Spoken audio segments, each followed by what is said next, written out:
our staff members. The Devils will also be collecting donations that night to support Mayor Sheehan's annual Cash for Coats campaign. This effort provides winter coats and other warm clothing to hundreds of our students every year. Game time is 5 o'clock. Talk to any principal for tickets.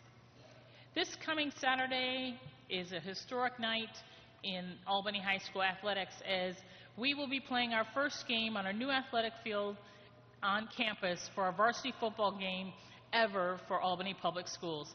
It seems fitting that the opponent will be our crosstown rival, CBA. Kickoff is at 5:30. Pre-game ceremony will begin at 5, and of course a family-friendly tailgating party will begin at 2:30, courtesy of our Falcon football parents. Admission to the game is free. Please come early, especially if you want to get a convenient parking spot. It's going to be a big night, a chilly night, so please dress appropriately. So we'll see you on Saturday evening. That's all right now, Madam President. Thank you so much, Dr. V. I'm so sorry. I goofed, Madam President. Where's my leader? There she is. Yes, exactly. Come on up. I'm sorry. Roz Gaines-Lorell is principal for, Albany High School, Arbor Hill Elementary School, and she wants to take a time to highlight the best work of her school. Good evening. You have a green sheet of paper in front of you. It's just a quick outline of some of the things that are going on here at Arbor Hill. And some of the things you probably already know about, but just in case you're new to the building, I wanted to make sure you knew that anyway. We have, I broke it up by different supports that we offer. We have for parent supports, we have our early bird program. We can have up to about 40 kids in that program. We always have a wait list for it. It starts at 7:30 for our working parents. We, every other month, we have a fatherhood initiative where our dads get together and talk about some things that they want to work on and change for the school. We also have what's called academic parent-teacher team. We do that 3 times per year. Our next academic parent-teacher team is going to happen in November, and that's the opportunity for the teachers to actually give the parents materials that they can work on with their kids for a 10-week period to help them academically, and they usually work on fluency, short answers and things like that, but they give them the materials, and the parents actually make the materials in the classroom and they take them home. They also are taught how to look at some of the data that they have collected during that time. Student supports, we're going to start next week with our student government kickoff. This year we're going to try to include student government to our BLT meetings for the first 15 minutes. And they also are involved this year with goal setting and student self-assessment. So they are looking at their NWEA scores and they're trying to determine what goals they have for those, as well as PBIS. The lunch staff, I actually have them involved in fluency. They have some fry words that they use, which are the most sight words that are most always occurring in text. And so they have their index cards and they make their fluency cards, and when the kids are done eating, they start flashcarding them with those words. So every minute that we can, we get that in. This year we started a newspaper club run by two of my teachers, and they will be covering all grades, all parent pages. So I'm really interested to see what they can come up with. They opened it up to all grade levels to participate, and they had their first meeting this week. Also, we're doing some restorative justice work because we want to reduce the suspensions in the building. So what we do is, if they're so young, when kids get into a fight, we do mediation, but we also, with parent permission, and I haven't had one parent who has been opposed to them doing some work in the building in lieu of them staying at home. And we know that most of the time when they're home, they're either playing video games or they're sitting around, or sometimes the kids are younger and they're unattended. So that's something that we tried this year, and we actually go into the classrooms and have the students in the classroom make some decisions about what do they think a good punishment is for school. And they're pretty, some of them are pretty reasonable, some of them are not, and I always tell them, if you're not willing to do it yourself, do not suggest it. For teacher supports, I have down the poverty simulation, which was held earlier in early September. And at this point, because we want to continue that conversation, they are working on Eric Jensen's book, Teaching with Poverty in Mind. It's a 10-week session that they'll do. It's in collaboration with the Teacher Center, who is the one who hosted the poverty simulation. So I have the Teacher Center and one of my teachers who are leading the discussion. And we have 15 participants in that book talk. And then after those 10 weeks, another 10 weeks will start. Teacher Center was also willing to donate additional books if we have more participants. We also have new teacher meetings, which is, my personal favorite, because they meet every other Friday. They do teacher-to-teacher visitations. They and critique one another on their practice. We have guest speakers that come in and help them with things that they are unfamiliar or have questions about. In September and October, we focus on classroom environment, and they are working. The book talk for the teachers is a book called The Inspired Teacher. It's rubric based, so you can look at yourself on a scale of 1 through 4, but they have different names for that. But it really is a good book for the kids. For the teachers. We are trying to do some work with Tech Valley High, just more of a professional learning community with the teachers, and to get some insight, because when we talk about 21st century learning, it's so abstract that we want to get a look at what it looks like on the other end. And so I'm in conversation with the people at Tech Valley at this point, and I want to just get a couple teachers over just to see what things look like, 3D printer and just different things they have there. It's very interesting the way that they do things over there. They also have opportunities to talk about not only their professional goals, which is a part of the APPR, but they also talk about their personal goals, and I track those goals. Like if someone says, I want to lose 20 pounds, well, January we look and see how you're doing. And also I track teacher attendance, and they get incentives for having perfect attendance, just like the students do, which they really, really like. And they also, advocated to have outstanding attendance, because sometimes they're out half a day, and they say, well, the kids get outstanding attendance, so why can't we get that as well? So it's pretty funny. And that's it. Thank you. Well, I think we'd be remiss to remind folks that when we did attend and was invited to attend the mentorship program hosted by Ms. Matilda Cuomo, at the end of the day, she said, I want to see a school tomorrow. Can you make that happen? Roz Gaines made that happen. And to her credit, her staff, her students, and her leadership, it was a great day for us to be here. And I want to commend Ms. Gaines-Harrell, because not many leaders would do that and say yes at a dime. And she did a phenomenal job. So I want to publicly thank you, for hosting. Here ends my report, Madam President. Thank you so much. And just to do a quick follow-up, one of the things I loved was that every classroom was a possibility to go into, and any classroom was so welcoming, and that really is a sign of great leadership and a great, staff, because not everybody loves random people popping into their classroom, and they were very open to it and very warm, and of course the students were fantastic, but it was really a great experience. Thank you so much. And thank you so much for the great overview of the school. This is something we used to do a while ago, and thanks to Ms. Savage, who asked to bring it back. It is back again. So we look forward to hearing that more. Thank you. Next up, we have public comment. The Albany Board of Education welcomes district residents, parents, students, and other people to our meeting. Community involvement at board meetings is encouraged so that we can better understand your views. Please be aware that by law, individual student information or particular personnel issues cannot be discussed at public sessions of the board. When recognized by the board president, please state your name and city of residence. Statements are restricted to a maximum of 3 minutes, and speakers will be notified by the board president when their time has expired. We take public comment very seriously, and careful notes will be taken. However, the board generally does not respond while the meeting is in public session. First up, Catherine Malley-Sipos.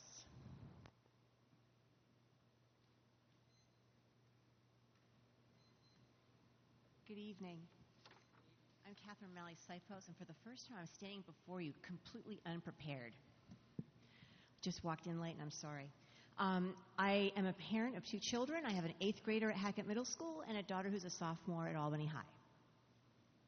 I very briefly just wanted to let the board know, but really the public know, and hopefully it'll become more public, that we have a school board candidates forum coming up this coming Tuesday. And I would like to see an SNN go out to everybody. It's really important that people have informed visits to the polls on November 3rd. I also would like to ask that the resumes of everyone be posted publicly, and I was dismayed to hear that one person who's running has not submitted a resume despite the fact that he's been asked on more than one occasion. So my take on that is, wow, that's kind of discouraging. This person hasn't even showed up. I've not seen this person. I'm not going to mention this person's name. But the fact of the matter is the democratic process is being hindered by the mere fact that this one person has not submitted his resume. And so therefore, all the voters are not going to be informed because of this one person. I really urge the board to do what it has to do to make sure that we're transparent, that make sure every single candidate's resume is put on there by tomorrow. And it should be maybe noted that one person has not been included because he's not submitted his resume. We shouldn't penalize everybody because one person has not done that. And frankly, as a voter, I'm really concerned because if that person can't get a resume in a timely manner, I don't think he's going to be able to do work on the board in a timely manner either. So I just want again to inform everybody that on Tuesday, October 20th, at the First Unitarian Universalist Society of Albany at 405 Washington Avenue will be a wonderful opportunity to hear the 8 candidates speak on a variety of issues. They will also have the opportunity to meet and greet after that, and I encourage everyone to attend. It's sponsored by the League of Women Voters of Albany County, the Albany City Council Parent-Teacher Association, the Albany branch of the National Association for the Advancement of Colored People, NAACP. Please join us. It's part of our democratic process, and we need to support our board. Thank you. Thank you very much. Mr. Edward Varga. Excuse me. I was asked the time. It starts at 6:30.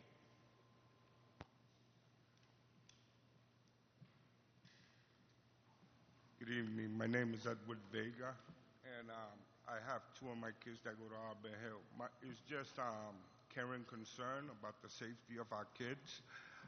Last year they put a pole up there that said you only go 20 miles an hour. Somebody accidentally hit it and knocked one of the poles down. We got one in the corner, but not one in the front. And these cars be flying up and down. And I'm just concerned about the safety of our kids. It's been 2 weeks. The front window of the entrance is broken. That's another thing. I mean, any kid can get cut. I volunteer for the fatherhood thing that goes on in this school, and I'm very proud of it. I'm very proud of the kids that goes to this school. That's just my care and concern. Thank you very much. Thank you so very much for coming in and talking to us about it. Yes, we'll ma'am. definitely take that back. Yes, ma'am. I will check in with our secretary, but I do believe we have time left in this area. If there's anybody that did not sign up to speak but would like an opportunity to do so, and if you put your hand up, I can call on you and you can come up.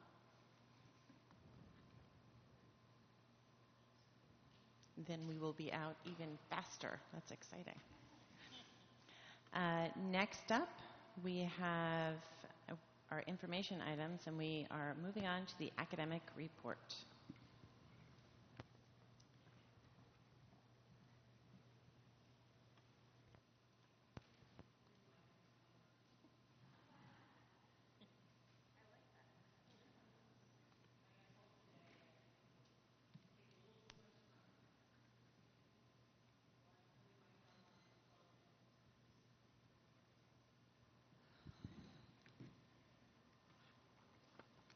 Okay, I'm here tonight to talk to the board and the public about New York State test data and our NWEA map data. And I'll begin with the New York State test data that takes place for grades 3 through 8. I wanted to start our conversation tonight with the opt-outs and make sure that the board and the public are fully aware of the level of opt-outs that we had in the district. And you could see above with 16% opt-out for ELA, 24% opt-out for math. There is a challenge with this to really reliably look at our results for trends and information, although of course we did, but it makes it problematic. I'd also like to inform the board and the public that all of our schools, with the exception of Schuyler, will not make AYP for participation because of the opt-outs. Arbor Hill will satisfy participation rates for ELA, but not math. You may be interested to know who opted out, and I've listed up there the ELA and math opt-outs. For ELA, Ash, Montessori, New Scotland, and Myers. And then the movement gained some ground, and for math, we added Delaware, Hackett, and Toast. I've highlighted all of the buildings, oh no, that's not, that are above the 20% rate of opt-outs. That's actually, we've had opt-outs in every building. I'm sorry, I must correct myself. But the high levels, the over 20%, are highlighted in yellow. Those are the buildings with those rates of opt-out. Statewide, ELA proficiency was at 31%, and it is unchanged from last year. Statewide for math is 38%.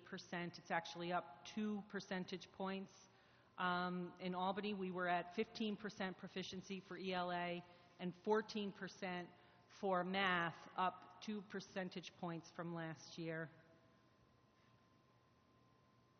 For context, I thought it would be interesting for the board and the public to take a look at like school districts.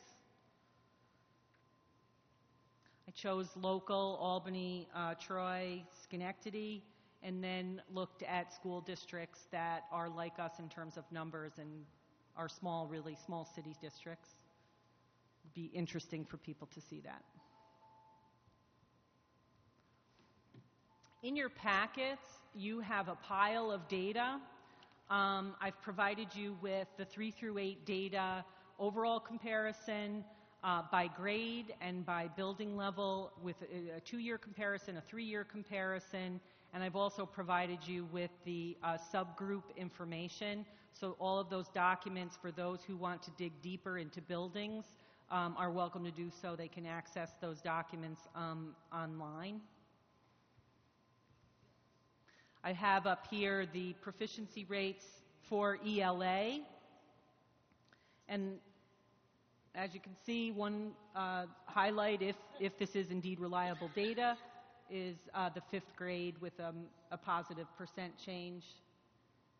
And then here it is for math, and again, a proficiency percent rate change for 5th grade in math as well.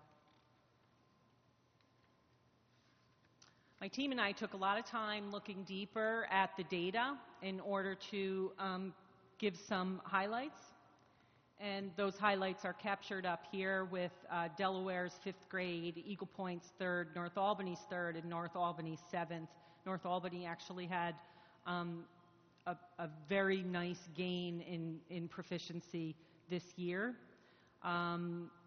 You'll see that we've gone in some of these areas from for the Delaware 5th grade from 9% to 27%. I just want to explain that the 5th to 5th is different students.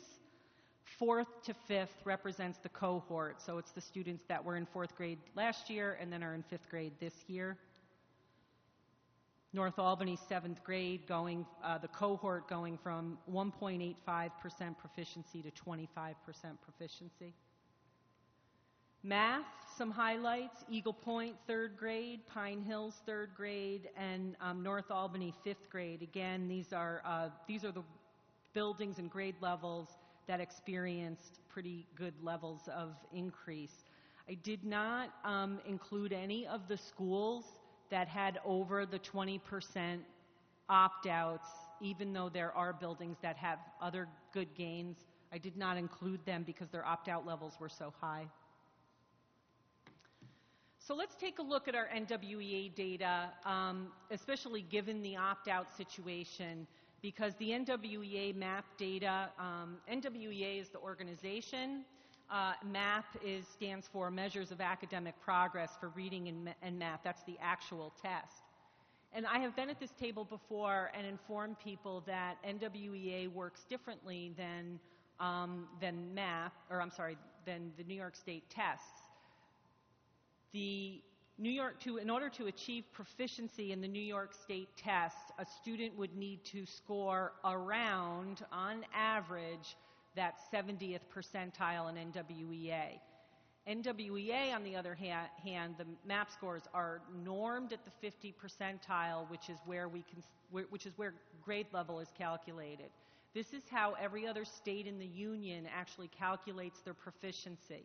New York State does not calculate proficiency that way. We have a higher expectation for our students for college and career readiness, which is why they have this 70th percentile for proficiency.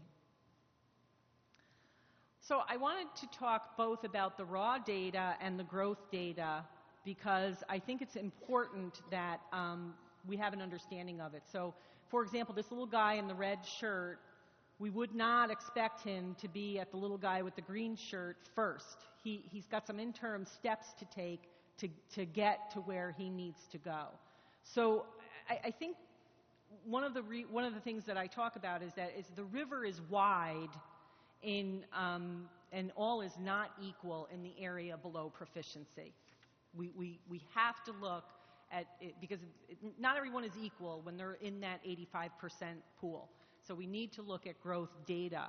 And I have a lot of help from Mark Place and from our friends at SUNY Research to develop this presentation tonight, a big part of which is this slide. So if I can draw your attention to the 2015 score percentile, and you look at grade 2, what this is saying, and this is a raw score, the average of our second graders is at the 42nd percentile, and that is including all the children in the country, the millions of children in the country who take the MAP tests.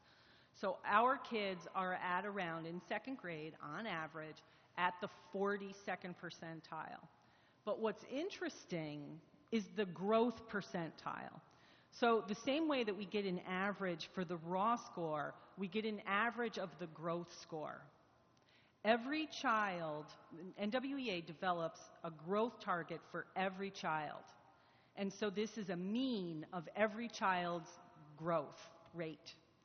The idea is that if you gain a year, you're at the 50th percentile. If you get a year's growth, you're at the 50th percentile for growth. If you're more than at the 50th percentile, then you're gaining more than a year's growth.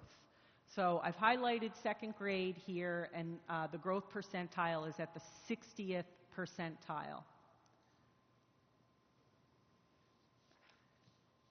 Here, someone asked me last week about the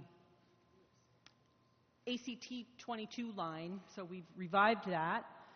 And this is just really another way of looking at the NWEA data. The green line represents that 70th percentile, that proficiency rate that New York State wants. The ACT 22 is correlated to about that. The black and blue line shows spring 2013 and spring 2015, and the audience will note that it's unchanged. Math, similarly. So our second graders at the 44th percentile for math, compared to the country, just average raw score, their growth percentile is at a 58th percentile, which means they've grown more than a year.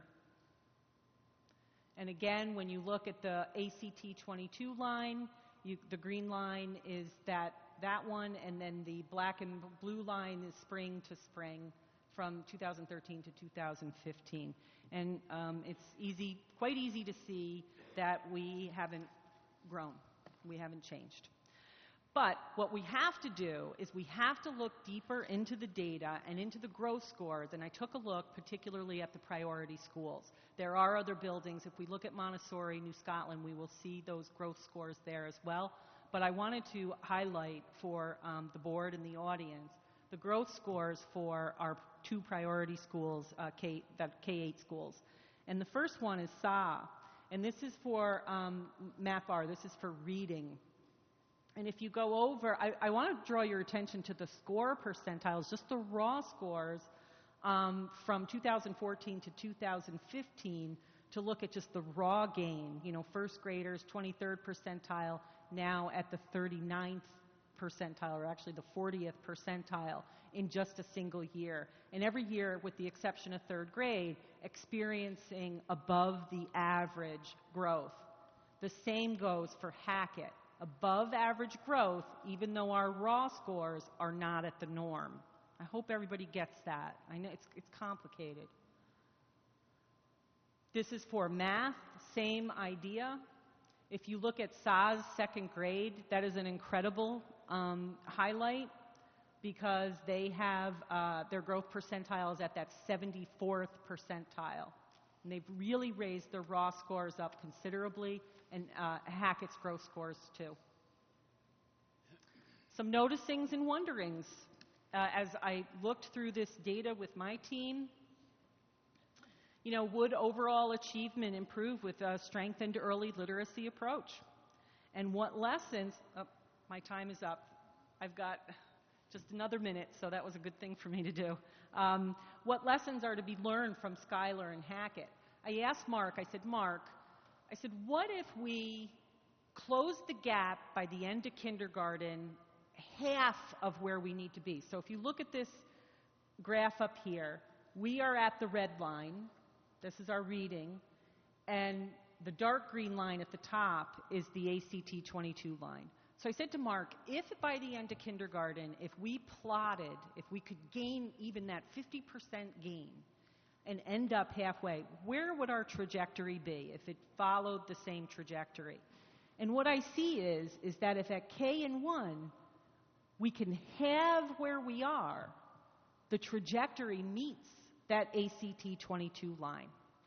Now, this is a what-if scenario, but I thought it would be interesting to look. Which brings us to the governance questions around our early literacy approach and our system to deliver what it is that we need to deliver. Dr. V, did you want to step in at this point? Whatever you would like me to do. Part of what we've been talking about and what the board has been talking about is how we're going to manage when our schools are full, the optimal class size to ensure that we can provide services for our students. And so we started wrestling with that as soon as we saw all of this data to begin to think strategically in how we're going to invest in pre-K2 in order for that to happen. One of the pieces that we also talk about is how are we going to help our teachers, because one of the pieces that a colleague said to me in the middle grades is, you know, Dr. V, I don't teach reading anymore. I don't know what to do to teach reading when we're talking about a third grader or a fourth grader. And that's an important piece that in traditional collegiate programs, it's not taught for those level teachers. It is taught for early childhood through 2, and then after that, the assumption by the system is everybody can read. And we know that that's not it. So how do I leverage, all of our university folks and create that so that they can do it?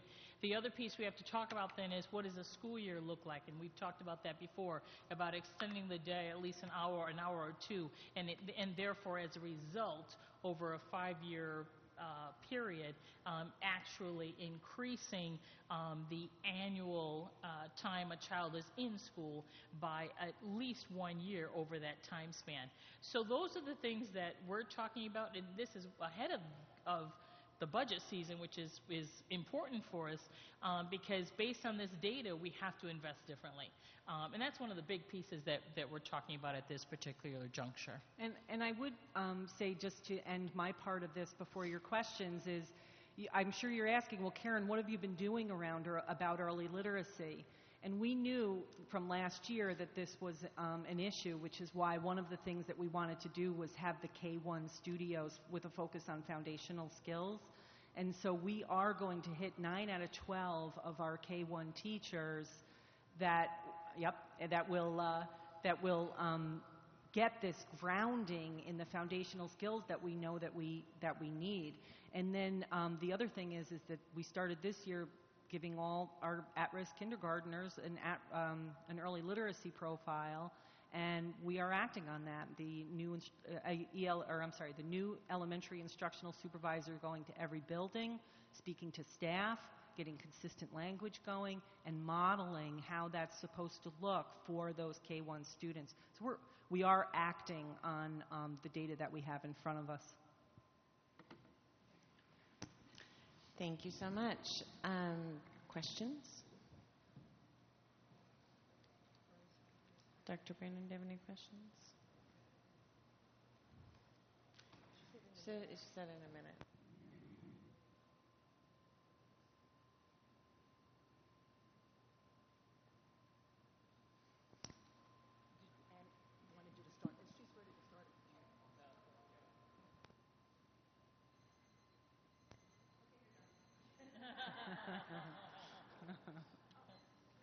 Can I just say quickly, as part of this board docs thing, everything, except I don't see the governance questions in here, but all of this is actually online. So for anybody that is trying to take all this information down or taking pictures of it, it's actually right online, and you too can look at this whenever you want. I mean, for years to come, you can just view this and enjoy it.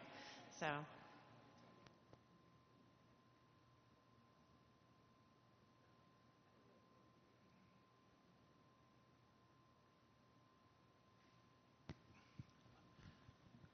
My primary question is, it looks like our lines are aligned with their lines. It's just that we start out behind. So I know you're talking about K2, but it almost feels like pre-K or pre-pre-K is where we could possibly focus a little more. I know we have the 3-year-old grant. Are we thinking about how we can do that strategically? Absolutely. The whole idea of P2, P1, 3-year-old P to grade 1, and really tackling those grade levels and to get to the literacy skills that we want the kids to have for readiness for 2nd grade and on is key. Right. Well, so we're focusing on it, but what ideas do we have to actually do things a little differently than we've done in the past? I mean, we have primarily our kindergarten is outsourced. Is that the best idea, and what are the resources around that it would take to bring Melissa. them Oh, okay. The pre-K is outsourced. Is that what you're saying? Yes. And I know Melissa has sat here in front of the board and talked about how we have such high turnover with our pre-K teachers, that because of the pay scale, and she would love to see, I hope I'm not speaking out of turn, Melissa, our pre-K teachers be in the CSDA teacher pool. And how could that happen? And one of the things that I will say is that, again, we are working on that. We're studying it because you went away from it for a reason. There was a reason that I'm assuming it's the cost. So we are in the process of saying, okay, so if we can bring this back, what does it look like and what's the cost? So we can make decisions. Right. So the 3-year-old, I'm going to just ask one more question, then you can jump in. Comment on that real quick? Okay, go ahead. I'm sorry. I just wanted to say that from the increase in the per pupil allocation of this school year with the new RFP that we conducted, we were actually able to retain about 17 new teachers from last year. So we're starting with a lot less new pool of new teachers. So I think that if we consider that per pupil allocation and what more we can put in as a district to keep that salary competitive, we're looking at teachers who have an early childhood birth through grade 2 certification and working on their master's. So if we can, try and make that salary continue to put a little bit more money in to make that competitive, I think we'll see reduction in that teacher turnover rate. Last question is the 3-year-old allocation that we received. It's not competitive with like social services for 3-year-olds. How are we going to address that? So we wrote the grant to focus primarily initially on our high poverty, high need areas. So those neighborhoods that we look at, that we target for Albany Promise, we'll say, so Arbor Hill, Giffen, Saw Spa, extending a little bit into North Albany. So we're looking at providers that serve children in that neighborhood, and also providers that are currently having children that are 3-year-olds, and spots that work with, that have City School District of Albany children, converting those for this year, because we're already established into the school year, and then next year have that many more number of seats for 3-year-olds. But wasn't there some concern that the amount per pupil is less than the social services amount? Yes. So if families were paying tuition or they were having a DSS subsidy, they might be paying about $200 a week for childcare, when with the per pupil allocation that we receive and what we can offer to them, we're giving them about $100 a week. So it's half.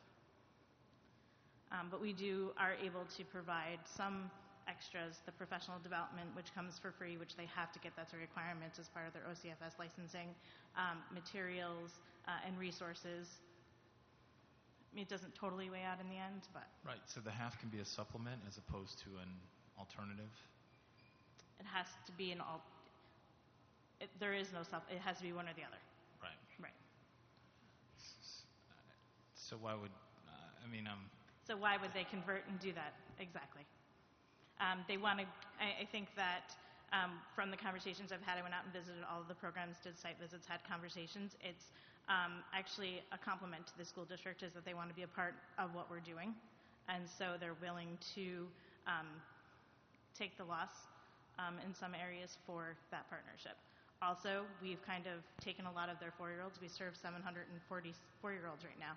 You know, their class sizes have been reduced because of that. So the partnership with us allows them to reestablish, you know, some of those class sizes that they typically had before. I didn't mean to hijack the conversation, but it does seem like a very significant pivot point.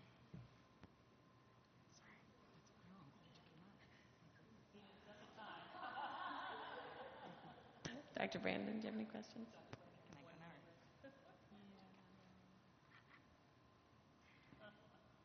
I tell you, we got so many apparatuses up here today, I don't quite have room for everything I need. Now, I want to preface what I'm going to say with a formal apology. I don't want to hurt anyone's feelings. I appreciate all the work you've done to get this report and get these results to us, but this is somewhat of a bleak situation if you look at it like it needs to be looked at. And being a senior board member is super bleak for me. Over the years, we've asked for data. Give us data. Give us data. Okay, you're giving us data, and it seems like the results of the data don't change a lot. I'm going to quote Karen. She said in her cover, overall the district made very modest gains in New York State scores from 2014 to 15. And she gave the percentages from 14.1% to 14.7% in ELA, and 11.9% to 13.6% in math. That's distressing. That's very distressful to me anyway. Now, and I'm going to ask a hard question, and remember what I prefaced my statement with. I don't want anybody going out of here in tears, but we've got to look at this the way it is so we can do something about it. I need to know, and I guess I'll have to put this question to Dr. V because she's the person that's responsible for our district, and I just heard her respond during Karen's presentation of some of the things we have to look at and what we need to consider as we try to move forward to increase these numbers and stop our failing students. But my question is, so when you get a report like this that is as bleak as this one looks, what, and I want to make sure you understand, you know, I'm looking at your leadership right now. You came to the district in 2012, September, and I don't count that because you were getting your feet warm. But 13 and 14, this report gives us those years, and with the exception of Montessori in New Scotland, which I feel made modest, as much as people like to rave about them, I would consider those gains as modest. And then Albany High, Ash, and Pine Hills are not really that good either when you look at all of this data that you've put in front of us. So I'm wondering, we can't forever look at data. We got to start making some moves to change this situation. So I listened to Dr. V a few minutes ago, and something else definitely came into my mind that we need to be doing. But I need to know from you, Karen, and your team, from Dr. V, from all of you, what are you immediately going to do to get going to do something about this? Because it's clear where the problems are. So what are we going to do? Are we going to continue to surmise and talk about, what we're trying to do and what we're looking at? Or are we actually going to do something constructive that the board and the public will be able to see sometime soon that these numbers are beginning to change?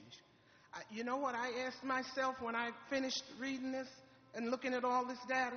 The first thing that comes to my mind, and some people are going to get angry with me, but at this stage of the game, not too concerned about it. I said to myself, what are our teachers doing with our children that over these years, not a whole lot seems to change? The final question is the connection that the teacher's making with the students.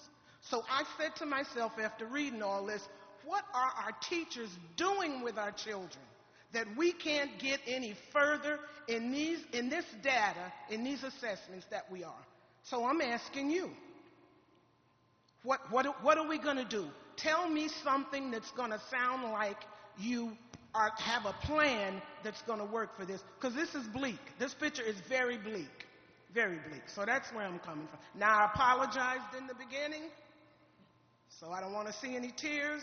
I'm okay. The talk doesn't bother me, but I don't ever want to hurt anybody. I don't ever want to crush anybody, because I'm not that kind of person, believe it or not. But we've got a serious situation here, and it keeps going on from year. It was happening before the super got here, but it's still happening, and we got to do something about it. And we just need to, as board members, be mindful of our own time. I'm so sorry. Please forgive me. Dr. Brandon, I know that everything that you say comes out of your heart, and it's about our kids and getting them to where they need to go, because education is the key. So you asked me, what are we doing? We really do need, we need to look very carefully at what it is that we're doing. So we did put the early literacy profile assessment in right away. We got into every single building, the reading teachers, the coaches, and they did that with those K-1 at-risk children. But they're not ending there. One of our issues, I think, is that we get data, and the step between having the data and using the data to change what we're doing has been a long and hard road. So what I have is someone that's going to model what it is that teachers should be doing with the data that they've gathered from this early literacy profile. Additionally, I was in today at the K1 studio where they're talking about methods for children to do their sight words, because sight words should be automatic. They shouldn't be read. That's what holds kids up when they're reading those words, when they really should just be able to see them and say them. And so they're doing a lot of work around how to help children learn those sight words and be able to, and with games and with different ways of doing it that's exciting, so that the children can then take their little phonics books and read through it and read over those sight words. The data-driven piece, I mean, even having the early literacy profile in place, which what letters they know, what sounds, all those things, we have to use that then to group children. And our new elementary supervisor is working with the teachers to help them know and understand how to group those children so that based upon that specific assessment that was just done. Another thing is, and I know Mrs. Adler will be happy to hear me say this, you know, we have to look closely, we have to look at the curriculum, and we have to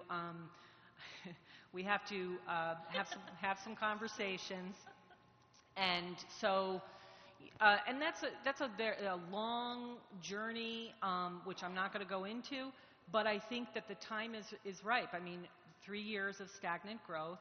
So I am having a group of teachers and administrators come together to just kind of begin having those conversations around what is it that we need in our curriculum that could help us get our lift. One thing I'd like to say. Just quickly, we're basically out of time on this, and nobody else has had a chance to ask questions. Okay, So, this one can wait till the next round. thank you very much. We are down to a minute. Does anybody else? Rose has more questions. I'm assuming other people have questions. Would somebody like to make a motion? Given how nobody wanted to come and talk to us tonight publicly, I know we have so much time, I would move to extend for 20 minutes, because I heard Rose say on the second round she had questions, so why don't we go 20 minutes, unless somebody wants to cut it back. Can I get a second? Mr. Bruce seconds. All in favor? Oh, that's unanimous. Yeah. Next, so Ms. Savage. So I have a number of questions both about the data and then going forward into what we're doing about the data. So the first question about the data is in some of your slides you showed what you said was a cohort comparison, 5th grade to 5th grade. And what I want to know is that truly a cohort comparison, or is that the entire group of children who happen to be in that grade at that time? So it's not Johnny and Susie and Mary and Buffy happen to be there and be assessed both times, right? It's all the 5th graders and all the 4th graders who could be totally different kids, right? No, because this was specific to schools. But we have a lot of transients in our schools, right? And we also Yeah. had a lot of children opt out for this year that did not Yes. opt out last year. So that when you say 4th to 5th grade, Yes. I'm assuming that since that says 27.27, that's the entire 5th grade, which may or may not match exactly to the 4th grade. It's the entire 5th grade in Delaware. Right, entire 5th grade in Delaware, and that's the entire 4th grade the prior year in Delaware. But there's With the transiency opt-outs. and opt-outs that would affect that. One of the reasons that I did not highlight, I just didn't even take any of the highlights from the other schools because that were over that 20%. I used the 20% as sort of my guideline, but did pull out some things here from the lower than 20%. But the New York State data is with 16 and 24% opt-outs. It's not just that not meaningful. a great tool this year. I was just trying to make sure I understand this data because this is not actually a apples to apples comparison. It's as close as you could get by looking at the entire grade. You didn't actually recalculate the data for the 5th grade looking only at those 5th graders who happened to be in the 4th grade at Delaware the prior year. No. Okay. So that was my first question. And then my second question would be kind of curious what that would look like. You know, we know who the kids were, so it might be interesting to recalculate those and see what the true cohort growth was. So there you go, Mark. If you have more time on your hands and you know what to do with, I think that'd be really interesting. Then the second thing is a couple of presentations ago, and I'm probably going back 6 months, and I don't even remember which one of you it was, but it was one of you, talked to us about the major benefit we saw of pre-K when we assessed our kindergartners on letter recognition, sound recognition, that there was a distinct advantage to having gone through district pre-K, and you saw like those kids coming in without pre-K only had 5 letters, and those who had district pre-K had 20-some-odd letters. So my question is, am I remembering that correctly, and how does that compare to your lovely what-if scenario? Like, is the what-if getting every kid in district pre-K? Because if that I remember it being more than a 50% gain for the kids who had district pre-K in terms of their kindergarten performance. So if we could get every kid entering in pre-K, and I'm a fan of the 3-year-old program, I'm not discounting that, I'm just trying to understand, would that be enough to get us this gain that puts us on track? Do you want to speak to that? No? I don't. Okay, that's fine. You can say you don't know, and then I want to say, hey, Mark, could we subdivide these kids into the kids who were in the district pre-K and the kids who weren't in the district pre-K and see how their NWEA scores compare in kindergarten? I did ask Lynn Strang when she sent the email out that they were doing the early literacy profile on every kindergarten student to ask her to do that, to look to see on the registration forms that they attended school, pre-kindergarten in our district, someplace else for a daycare, or nowhere for that data piece, so that we could then look at what they've done this year as well. We did that last year, and do that again this year to look at the comparison. So we'll look. Yes. To me, that's the question, is like, how do we get that what if to be real? I think that's the same thing that Dr. Brandon is saying, same thing that Ken is saying. And we are all interested in figuring out how we can increase the teacher consistency and quality. And 17 out of how many, remind me, 30 some odd? 39, because we started 2 new programs this year too, so we went from 44 to 46. Okay, so we're still not retaining enough of our teachers, more than before, but not nearly enough. And we had some leave and go to district positions Which is here great. and elsewhere, Right. so you can't discount them that their salaries would Right. double. Right. No. Oh, and that's the fundamental issue, right? It's not a question. We all know that we have to solve this. Right. It's not that I think that it's a bad choice on the part of those individuals to make their best choice for themselves and their family. I'm not Right. upset about that. I'm saying, what do we do systemically to fix that? Which I know everybody's thinking about that. But the one thing that hasn't been talked about tonight, which I think is also an important issue, is the issue of attendance. We know our pre-K and K students are not mandatory attenders. But I hear from our teachers and our principals that if they have the kids in the class, they can bump them up. So while we're looking at costs and while we're looking at how do we make this difference, is part of how we make the difference adding some supports around attendance for our littlest guys. Does it mean having somebody at our neighborhood schools, walking the neighborhoods, helping get those little kids to school? I don't know what the creative solution is, but getting the kids in school, and this is about at least the third time I've said this in a board meeting, but it seems to me so obvious as a thing we actually could accomplish, get the kids in school. Maybe we can't afford to do everything we'd want to do, but maybe we could afford to do a piece of it. So I'm curious if there's best practices around that, what can we do for our little guys? The one thing that I can say, that not that this is maybe best practice, is that we do have an attendance policy in pre-kindergarten because we have the wait list, so that we look at unexcused absences and we monitor. So at 5, 10, and 15, they get letters and phone calls home at 5 absences that are unexcused, 10, and I also monitor that as part of my data when they submit their class summary sheets. Okay, that's... Actually, you're I'm way out of time. Okay. Yeah. So, and if just, again, as board members, we can really listen for that beep, because when that beep happens, that means that you're really out of time, and be respectful so that everybody has a chance to go. So, Ms. Adler? What an impression. Oh, God. That does not bode well that I do not remember that. So, okay, so when I held my head before, it was because, while I'm glad you're talking about curriculum, I was hoping you were going to talk about the fact that, at least from my point of view, which appears because and by the way, thank you for a new oxymoron, stagnant growth. I always like to find them. I had never heard that before. So it's just as good as jumbo shrimp, stagnant growth. Good. So I'm not going to consider when we don't move to be any growth at all. And as you know, for me, 57% on a growth score means nothing when our kids need 200% and 300% to get on board. So here's what I'm going to say. Here's my phrase for tonight. It's called too little, too late. And Rose already, in a sense, excoriated in a nice, pleasant way the superintendent. I'm not going to go down that path. I am going to say just outright, when the budget season came last year, you came to us after the superintendent and you spoke and other people, and you pushed for a K-12 social studies supervisor as I sat pleading for literacy teachers, for people. I remember budget really well, and I said we need to actually get reading teachers. If we do not teach our children to read and do math on level, we should close up the damn district and go home. Everything else doesn't matter. Every time they go up a grade, it's harder for that teacher. And when people ask what to do in the classroom, what can one teacher do when, I'll go back to what I said budget last year, you have an AIS, it's smaller now thankfully at Hackett, but you have classrooms where children are so far behind, you cannot differentiate like that and start moving. That is a Herculean effort. I was very upset at the last question posed in the memo that you wrote, Karen, to the superintendent, and that the superintendent allowed to go out. And it was, should this data, should we change our practices?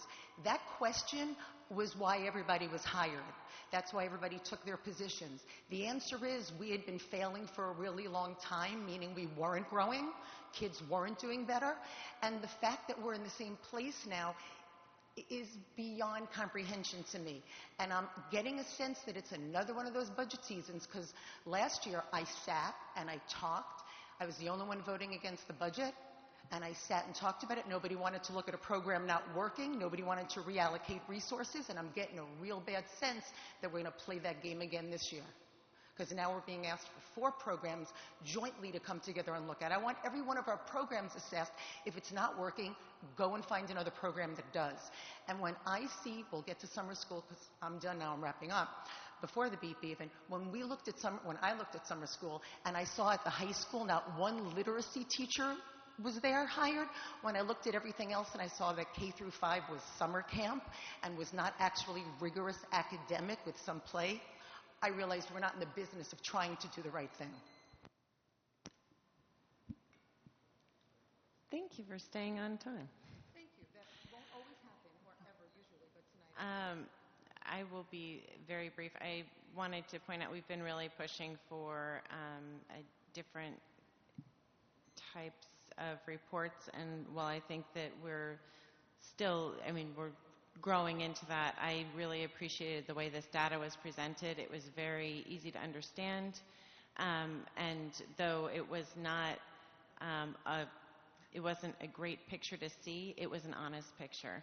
And I really deeply appreciate that, because that's the kind of thing that we need as a board. None of us can learn and none of us can move forward if we're not working from real information. So I really wanted to thank you for that, because we really haven't seen this for the past several years. We haven't been looking at information in this way, and we need to, all of us as a district. So I wanted to point that out, and then I will allow my board members to keep going because they are doing a great job. So.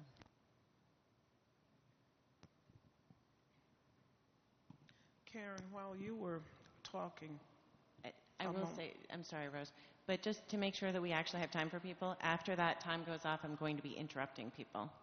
Emotionally prepare yourselves. Well, I better rush along here then. Karen, when you were talking, I was taking notes. You mentioned literacy checks.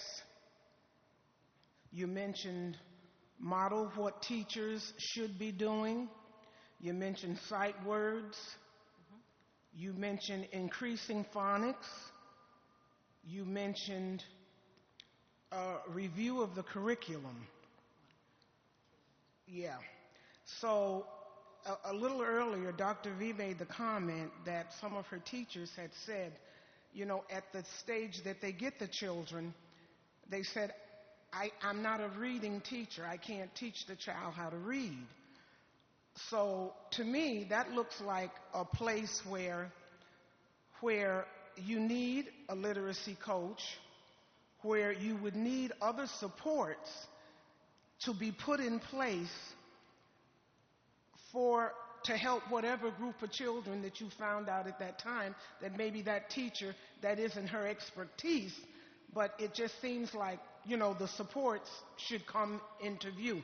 Now both of my liaison schools, I had the teachers and some of the classroom teachers directly say to me, the coaches are being shared. They have a couple of schools and the kids don't get what they really need for literacy. every day. They get it whenever we've got to do better than that. And I guess it gets to budget and money and whatever. But we're going to have to do better than that. We got to put the money where it's needed, okay? And if we need, one teacher in a room with 27 kids is not enough. That's not enough education being transported there, okay? You need another teacher, specialty, whatever is necessitated. But this is what I'm getting from the teachers as I hit my liaison schools. 1 minute, Rose. What I'm saying is that, thank you, dear. Thank you. What I'm saying is that we're going to have to, and we don't want to micromanage you, but I'm, for one, getting tired of coming to, we got lousy data before, we're getting pretty good data now, but I'm just getting tired of getting data. We got to see some changes. We have to see some changes. Yes. You heard Sue gets very passionate. And we don't agree on a lot of things, but this is one thing we do agree on. There has got to be some changes made. We might as well fold it up and just forget it. That's it, Madam President. Thank you so much. No, you were perfect. Ms. Savage, I know you had more questions. I actually will forego my questions in order to just comment on Rose's comment about allocating resources and how much I'm looking forward to the district following through on the DSIP, which has a very clear tenet around reallocating resources based on need, based on quantitative measures. And that's something I feel like we should have done a long time ago, and I know we're moving in that direction, and I look forward to watching that happen in real time, because I think that is what could change things. I just wanted to follow up on something you said, Melissa. Yeah. Are we keeping track? Are we keeping track of the providers and their impact on? We're doing that as well. Yeah. And so you mentioned that you increased the salary, and we're focusing on how that would impact things. Yes. And then can we look on the back end, like if we actually teach kids to read early, how much money we save not teaching them to read later, so that we can have an offset and understand, hey, if we put the money here, we might not need as much money there. It's a great conversation for the grade configuration committee. Okay. Hint, hint. So just a couple of things. One, talking about the data, not that I want to make it sound bleaker, but I want to remind what we always talk about, which is that the slight, modest increases were the increases of what I like to call our kids. Not because the board has special kids, but it's the kids that we're not actually here working for. When you look at the most vulnerable children who come with the least amount and who need the most resources, those are the kids who are actually going backwards. We talked about it in the spring with NWEA. We talk about it now. That hasn't changed, whether you look fall to spring or spring to spring, which we all know that there's a difference when you look across a year and when you look across with the summer in between. But that's for another day. But the point being that our most vulnerable kids, like, I love the people at Schuyler, but in reality, when you look at the state tests, and it wasn't the hugest opt-out there, what you see is dramatic, really dramatic. And even through the discussions of the data, where we basically show that there's been a slight increase in the level 4s, and there has been another decrease, which is what I called, and have continued to call, and it's urgent and crisis. The achievement gap has widened. I am beginning my 5th year on the board come December 1st. And while I'm proud of being on the board, the achievement gap has widened. That is an unacceptable place to be in. And so as a result, and that is the one thing that everybody likes to run on. And the reality is when it widens, something is horrifically wrong. So what I want to point out is that when we talk about opt-outs, I think that actually the data would look worse if we actually, in other words, right now what I'm saying is when the people who opted out, in many respects we've talked about, are people whose kids are in a number of our catchment areas like New Scotland, Montessori, they're in Arbor Hill, there was a very low opt-out. We know Arbor Hill has some of the most challenging numbers and situations. So in the past, when you had the entire district numbers, there would be a lift, a slight lift from the kids who were opting out who might score 3s and 4s. So what we're looking at now is actually raw data here. So I just want to point that out. I don't know we should be heralding that we can't look at the numbers. I think they are instructive. Thank you. I'm just going to punch in my microphone. Oh, there it goes. That's why I want the cohort analysis, because I don't think you know that, Sue, and while I understand why you're surmising that, I think that's a very dangerous supposition to just decide that you know who opted out, because we don't always know. We know the percentages, but we don't know what those kids would have scored, which is why we should be doing a true cohort analysis. Who took the test in grade 5, look at those same kids when they were in grade 4, and see what happened to the same kids, and that's why I'm asking for that.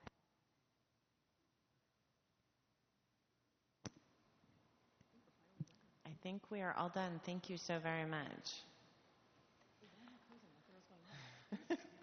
Sue's ready to go home, I think. Next up, we have receivership. I'm just going to punch in one very small thing. If you do not click the green check mark on your notes and you click off of the screen, they go away. So you must click the green check mark if you are typing any notes in order to complete your notes and have them save. Where are the notes? I know I can't find it yet. So as many of you know, the district has been identified, our schools have been identified as being in receivership. And it's happened to about 54 districts across the state, and all the districts are high poverty and high students of color. Out of the 128 schools, obviously some of the bigger districts like Buffalo and Syracuse, et cetera, have multiple schools. In our capital region area, we have 3, and Schenectady has 2, and Troy has 1. The work of the district to date was to ensure in an incredibly short period of time that the buildings engaged with the creation of and working in partnership for a community engagement team. Those teams were required to create a community engagement plan, as well as make additions or subtractions to the continuous improvement plan. Those teams have worked diligently and have completed all of that work. The last piece that had to come were indicators.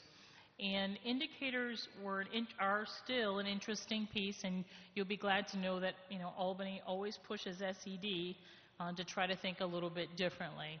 There are 2 levels of indicators, level 1 and level 2. Each one of them has 5. We're supposed to choose 5 in level 1, 5 in level 2. The State Department picks however many they want to pick, and we get left over. One of the things that we all heard was we want you to use local measures, local indicators for measures. And so one of the pieces that we use, obviously, is NWEA map for reading and mathematics. And we wanted to add that in Hackett, wanted to add that indicator. And I know that at SA you wanted to add that indicator as well. After subsequent conversations, it became very clear to us that we weren't quite sure if SED actually wanted us to add indicators, even though we were told to do so. After a flurry of phone calls and emails, they did at least hear our plea that this is what we want to do for our district. All of that information then has been submitted on behalf of Schuyler Achievement, Albany High School, and Hackett Middle School on October 9th. Now here's a timeline dilemma that I wanted to make sure you knew. When we submitted those indicators, they basically said to us, we will not get back to you probably for another 2 weeks. However, you will be in receipt of a quarterly report, which is due at the end of October. That's the sort of juxtaposition that we find ourselves in consistently at the moment. At the same time, as a district, our leadership staff, myself, we're committed to hitting all the deadlines SED is saying, because they're not going to say we're not going to hit those deadlines. But you can tell that there's a conflict often in how we're moving forward. The template for that quarterly report has arrived, and all the building leaders have it, and we will begin working on that obviously in the next couple of weeks, even though we don't have indicators in place. All the leaders right now are in the middle of contract negotiations. SAW held theirs today, and I don't know if you're ready yet but I'll just leave it that way. They held theirs today. Hackett Middle School held theirs before, and we already have an agreement there, and the high school is slated for negotiations beginning in a week. Those negotiations will keep moving forward until we get those to completion. And that is the latest news from the receivership world as of right now. Questions? Do you have any questions?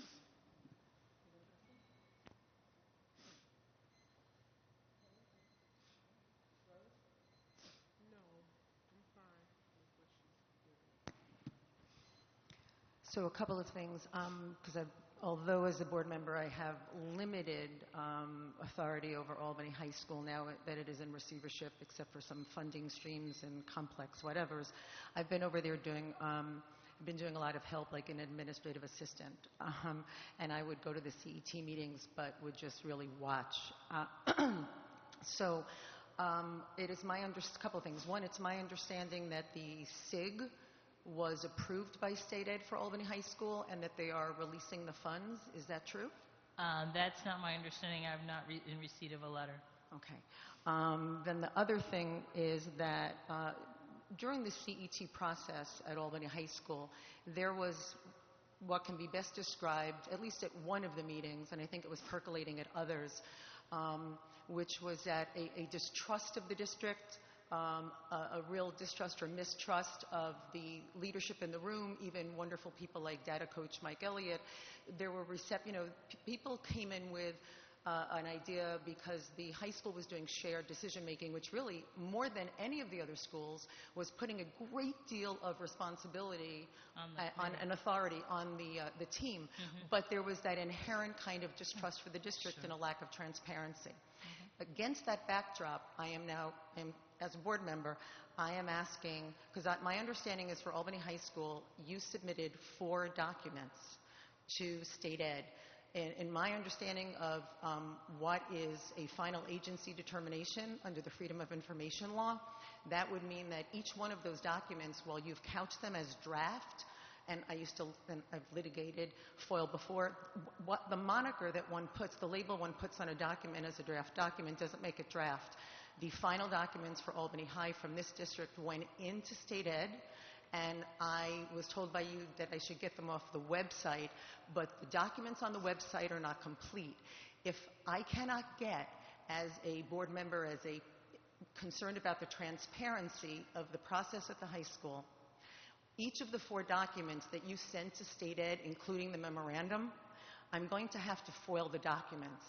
And I really don't want to do that, but you're actually telling me that as a receiver that you don't have to give those documents, and then providing documents that are redacted is not acceptable, and keeping one of them from a shared decision-making team that is already having problems. The words like, "you blindsided us," came out at one of the CET meetings to staff. And that actually is not true, but they're not going to be able to get the work done of doing the serious turnaround work for that high school, and I fear taking over, if we do not have transparency. And I do not want to be a board member having to FOIL those documents, but I'm telling you that, our lawyer is here. I believe those documents are FOILable, and they can't be scrubbed.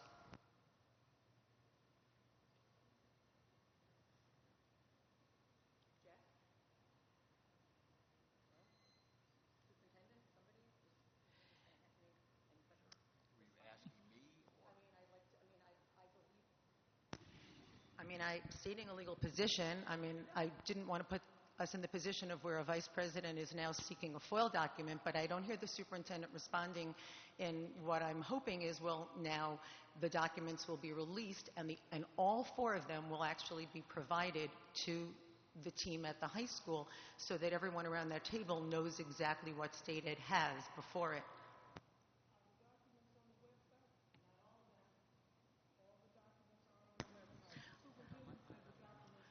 They were cleaned. There's one document missing, and there's a cleaned version. And yeah, it's not there.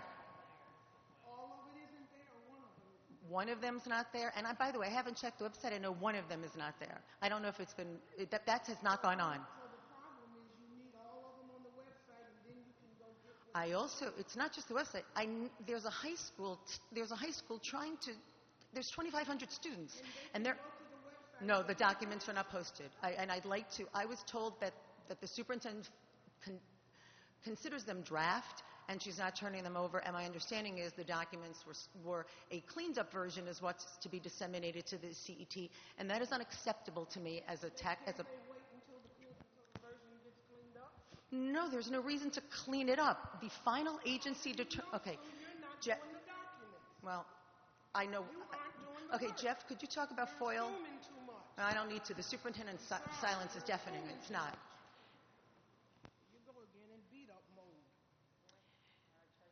The piece of work that you're talking about that's not on the website is a conversation that I'm having with the State Department around receivership. In all of those documentation, there's nowhere in there that talks about the receivership and the receivership role. And so that's what that document is speaking to. What could happen in Albany High School and the ideas around what might happen. Those ideas are a conversation literally with state ed. Am I within my bounds? Am I where I'm supposed to go? Is this doable? And so that is not, there's no place in that documentation, and it has no direct impact on the community engagement team document or the other. So, I mean, I'm just trying to get information from the State Department around work that the receiver can do.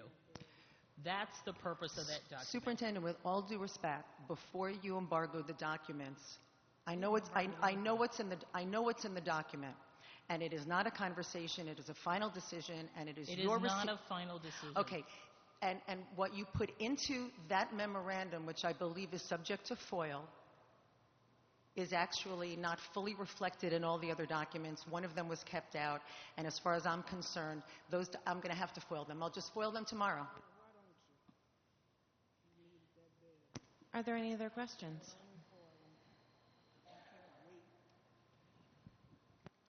Next up, we have summer school.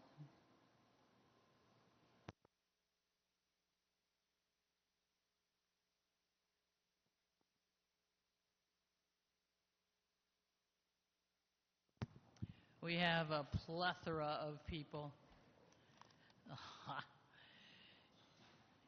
Let's go in order and figure out how we're going to arrange ourselves. I can't even tell from this what the order is. Nope, that's not it. Jenny, I can't. The reason why I have to cut my retreat short to this kind of foolishness. Jenny, what's the order of this Oh, there it is. Is that called presentation or something?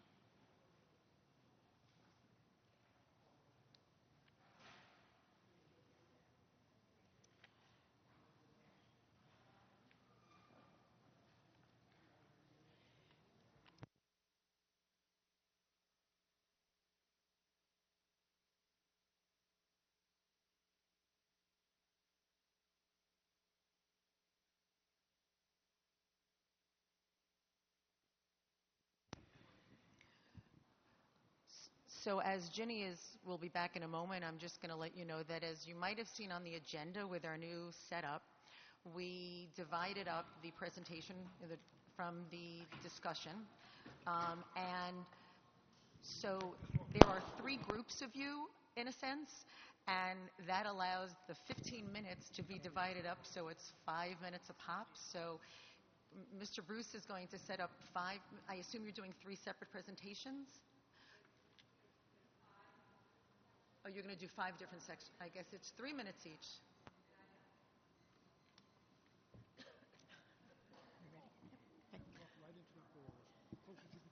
Okay. Ladies and gentlemen of the board, good evening. My name is Lisa Momberger, and I was the on-site Jumpstart coordinator for the Jumpstart summer program this year. And please excuse me if I talk too fast because this is my first board presentation. I'm a little nervous. Jumpstart was created as a way for children entering kindergarten who had no previous Albany City School District pre-K experience to be able to access that experience via a 4-week half-day summer program. Children who begin school with some familiarity of what is expected will have much less anxiety at the beginning of the school year and thus be able to focus more on academic skills. As you can see from the provided data points, in 4 weeks, the program supported students with a jump start to be kindergarten ready. Students either maintained academic skills, which limits regression over the summer break, or they showed improvement in ELA and or math skills from when they started. The gains that students make were not solely academic as set forth through the goals in the Jump Start program. A critical component of kindergarten success are solid social emotional skills. The goals of the program supported those skills and these outcomes, but these are not measured by numbered data.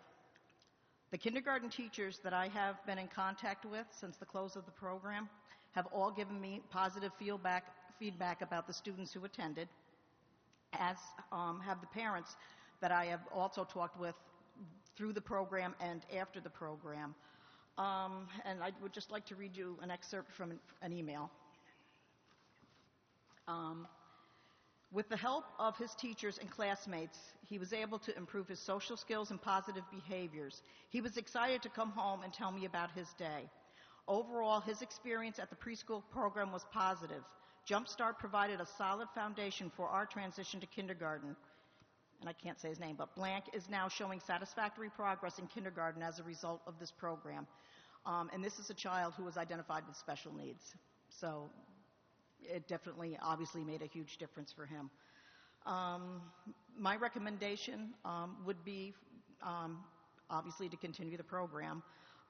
Maybe earlier confirmation to run the program, to create a timeline, which would allow for more time to advertise the program and enroll students and to screen all the students that need to be screened. Thank you.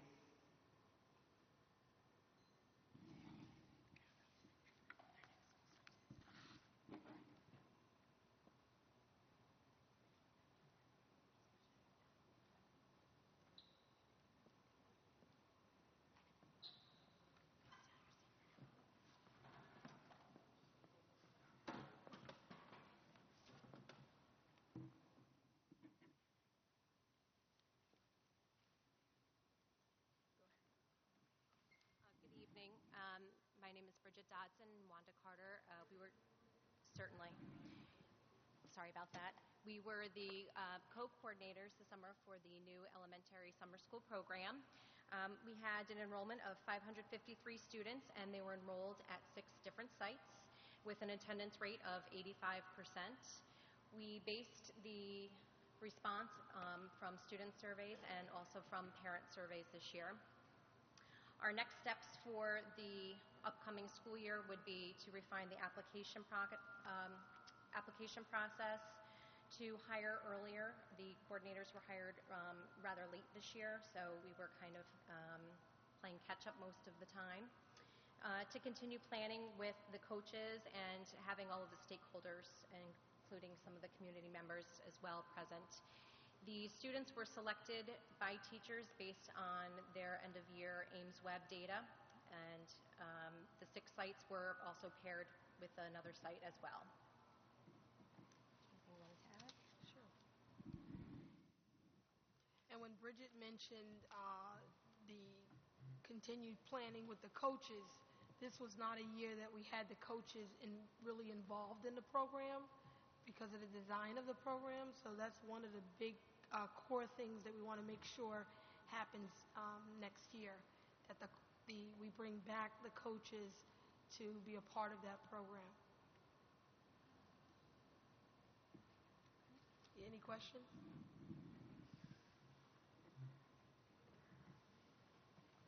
Just roll on the side. No?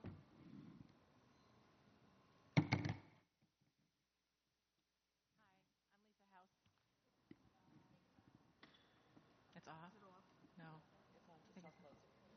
Lisa House. I supported the START program for the 6th and 7th graders in our district. The successes that we found these were the major successes we found. 85.3% of our students completed the program. We implemented PBIS this year in our summer school, which was new for us, and it was very effective. We were able to keep student behavior logs daily per class, and it supported the work that we did with the parents to let them know how our students were managing. We did daily attendance calls to keep our students in school. When they were tardy, we made sure that they got to school. We brought them in. They got right into the classrooms and did the work that they needed to do. We picked, as you know, we picked the priority standards this year. We did a little bit differently, and we picked the priority standards to drive the instruction for math and ELA. And as a group, the teachers and I felt it was very effective. The students were owning their own learning by knowing the standards and the work that they were doing. They weren't scored. The next thing is they weren't scored by grades, number grades, and letters. They were scored by being proficient and developing, and that led to 87 students going through, finishing our program after 102 started. 86 out of those 87 successfully completed it. They were at satisfactory level in both math and ELA as an overall score, being driven by those particular priority standards as our focus. Some recommendations we had, what we really thought long and hard about after I've been doing this a long time teaching and working with our teachers. I really feel like character ed could be part of our summer school program. Those students really struggle, all year with behavior and organization and character education, as well as the academic piece. So we are hoping to invest in that particular piece into our program, somehow weave that in, and talk deeply about that at another time. We want to continue using the priority standards. We felt that was effective. It was our first time doing it, and we did see student buy-in. Teachers were able to really focus our kids on their learning and what they were doing, and the kids were doing it with them. We really feel that a bus monitor could support this program. Middle school is a tough age. They're riding the bus to and from school. They're going to 4 different locations to pick up the bus and get dropped off.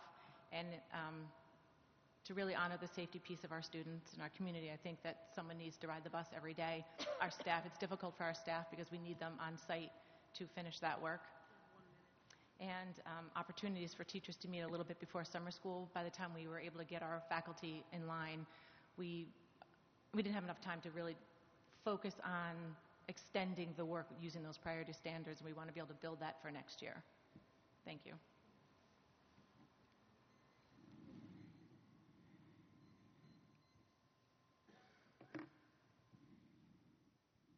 Ellen Waljohn. I was the coordinator for the 8th grade Summer Bridge Academy, and as you can see in the document on the screen, it's divided into 2 sections: previous recommendations applied and future recommendations.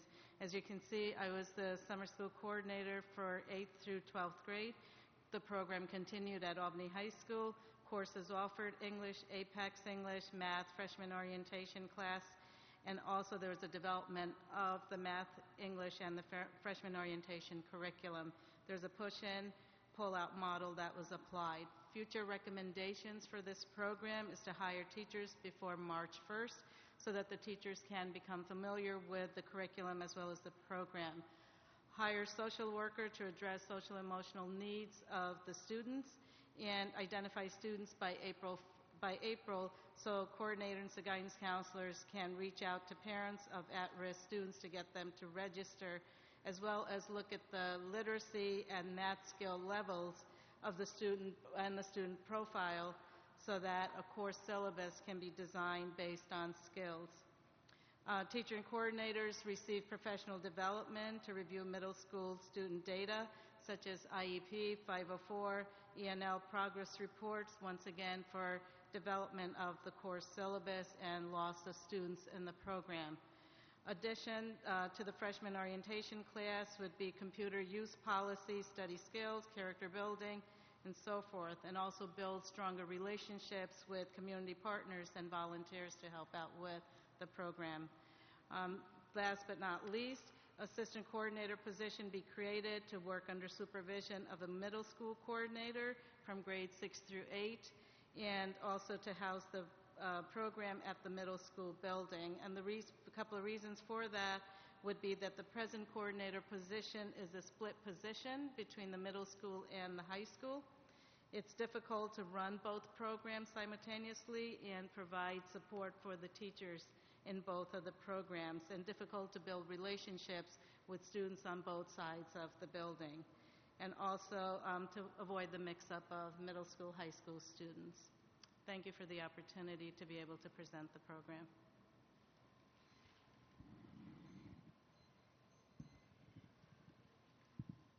Can you switch? Hi, guys. I'm Janet Lavoie. I was the coordinator along with Ellen Muljohn for the high school summer school program. What you see on the slide is we put in some of the previous recommendations from last year. I wanted to include if they were applied or not applied so I could talk about that. And then we included future recommendations. If we look at the first one, which says individualized learning plans for each student based on a needs assessment, we couldn't apply this program, not that we didn't try, only because between the time that the school year ended and summer school started, it was difficult for all these individualized programs to be created for all the students. However, what we did implement with the help of Mark Place, who was wonderful, he this year did send us all the data of the scores that the students received in June that registered for summer school, and he sent us the data that stated where those students struggled in the exams. So he actually mailed them directly to the instructors, and it was huge because the instructors were able to look at that data and see where they can go from that. Number two, the students master only that material which they did not master during the course of the school year. That was the recommendation. I do have difficulty with the word master. However, I did put down that we applied it only because, again, with the help of Mark Place, those students that struggled with certain parts of the classes or the exams in June, the teachers focused on that mostly. They saw a comparison as to who needed what in the classrooms, and they were able to develop, they taught them in small groups to be able to help them based on the data that was given. So I recommend that continue to be done because it helped us quite a bit. Number three, 100% teacher observations will be completed and will provide rich and effective feedback. This was applied. Every single instructor in the summer school program was observed by an administrator in the building. As they were observed, we noted that quite a few of the instructors were struggling. They were struggling because they did not have time to look at a curriculum. They were hired pretty late. But due to that, we were able to put supports in place to help them. My recommendation is that next year, those instructors that are struggling, we look to see where they are, and we go and observe them once again. Number four was not applied. That was a training program for summer school teachers to prepare them to teach the students. And those in need, I highly recommend that our summer school teachers get some sort of a PD program that's geared for the 6 weeks that are there. We have no PD for the summer school teachers. This year we had a tremendous amount of added district teachers because we were unable to hire in-district teachers. And even then, we struggled with that. So our class sizes, for example, one of our geometry sections had 43 students in it, which is huge. And then that's one of the instructors that was struggling during his observation. So, and number five is Perfect 10. Questions? Now, my fellow board members, would you like to take this I'm a little concerned about time. So we have several different chunks, and I feel like maybe we should just go at 3-minute increments and see if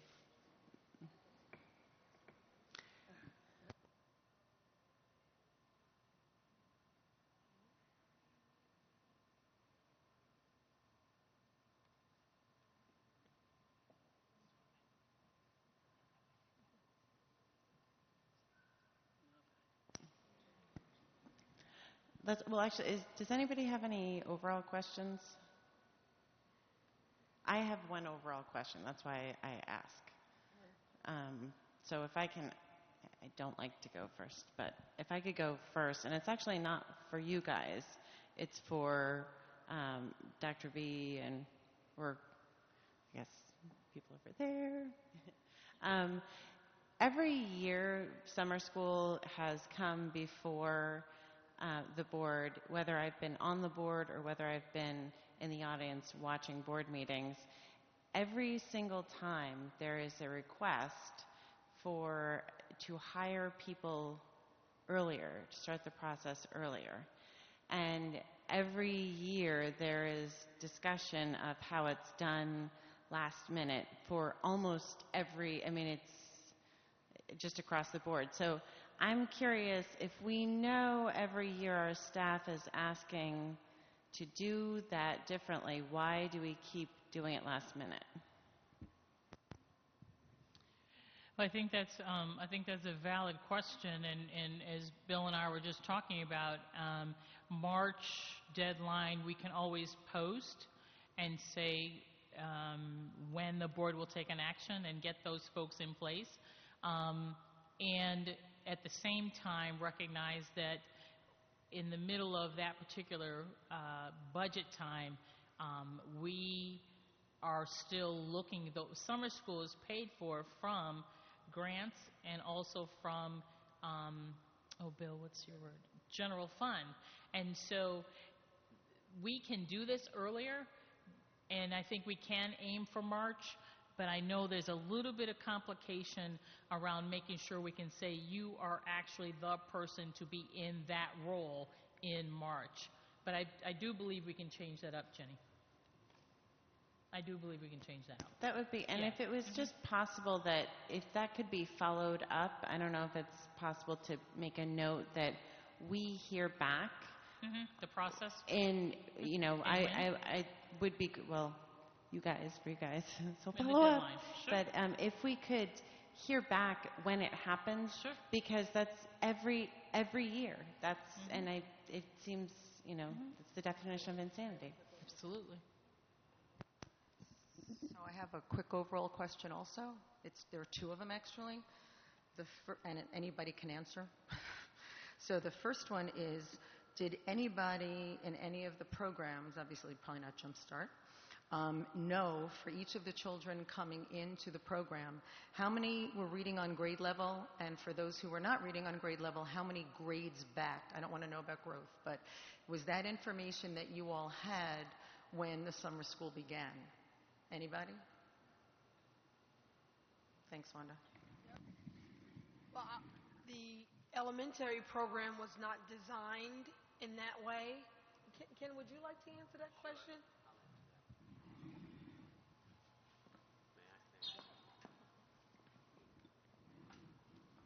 We actually knew how many students we were going to be able to serve at each of the schools. So we actually targeted students who were within one grade level below in this case. That's where we started in this case. Thank you. And then the other question I'm going to take from the silence, and by the way, thank you all for all the great work you do. Not getting good numbers at the end is a function, I believe, of the program and the staffing and, things that are not always within your control. But I've gone there and I've seen the work you do, and I know you care deeply about the kids. So that said, the second question is, there's nothing to do with what I just said, but did anybody in any of the programs have any reading specialists as a staff member? Because I read all the reports, thank you so much, I really appreciate them, and couldn't find a single reading specialist in any one of the programs. And I mean that in the true sense of what that word means, trained to do reading specialists, because we know that ELE teachers and reading specialists are not always the same. Off the top of my head, I can say I know Diane Gretzinger was one of the teachers full day, because she's a Delaware, so. And is she a reading specialist trained in that? She awesome. is. And any other, 6, 7, 8 high school? No? I'm a literacy specialist, so I worked closely with the teachers to support that work. And just to touch back on the other question, all of our students were below grade level for 6th and 7th grade from their RIT scores, and just knowing that they failed 2 or more subjects, so we were aware of that, and we worked closely with the teachers around that. Was there, I know from looking at it, there was a lot of qualitative data, so I'm not going to go into the fact that that doesn't work for me because of the expenditure of funds and the fact that I see a very different need for summer school than what this is. But that said, did we have goals for the students of, so if a child is 2 years behind, we're going to get this much, or was it more conceptual? For me, the students, when the first day of school, the students sat down with the teachers and we talked about the priority standards, the things that we needed them to meet. We didn't talk about reaching another grade level. We didn't talk about their RIT scores, but we talked overall. Because of the school year, we talk about those things. But in that 5-week program, we didn't, but we did talk about what the student needs to be more successful and noticing where they are, where they struggle with their skill sets. So we did have those conversations with the students, and that drove our work. But we didn't talk about grade because that's very difficult in 5 weeks. Yeah. So we moved from half-day summer school to full-day summer school. What was the impact from a financial standpoint? Financial, yeah. Ballpark is good. Yeah, actually, I haven't looked at that. I believe the cost would be, I don't know, I would have to just give you that in the update. That would be the best bet. Okay. So it was 400 last year-ish, I think. I think with grants, the whole summer school was closer to 800,000. Okay. For summer. I don't know. Let me give it to you in the update because I haven't looked at that in a long time. Okay, so at last year's presentation, we had a tremendous group of teachers like we have this year, and some of the common themes this year were evident last year, like lack of preparation, insufficient goal setting. They talked about professional development for the teachers over the summer. It feels like a great opportunity to catch up that we are missing out on, and I'd just like to understand how we're going to move forward from here, not so much focused on the fact that it doesn't feel like it moved a lot from last year, but how we're going to move forward. I think there's a couple of things that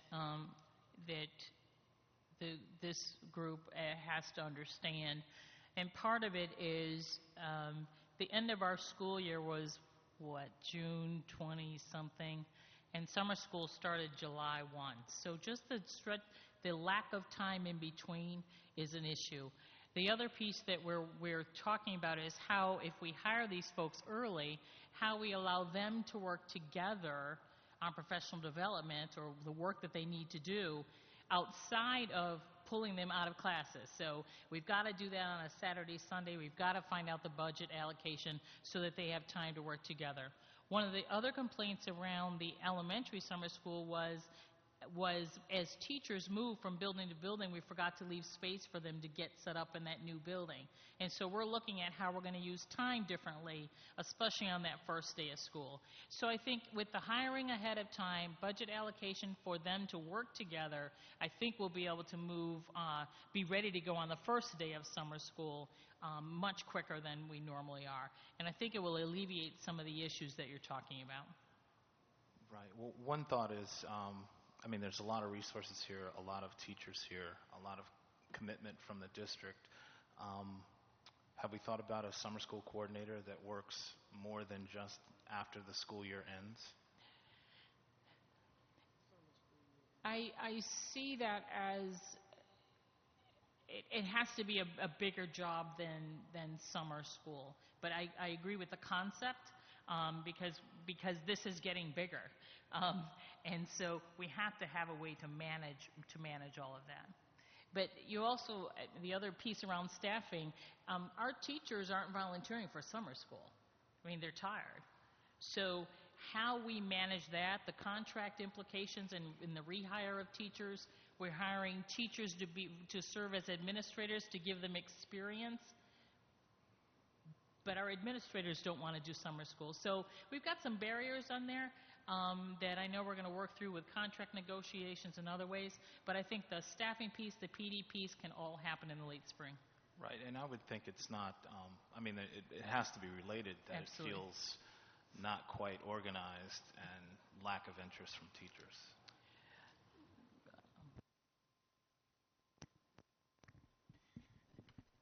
I think that actually was related to one of the, it's an overall question, I guess. The problem with large class sizes at the high school level, was that reflected across other grade levels, or was that primarily a issue at the high school?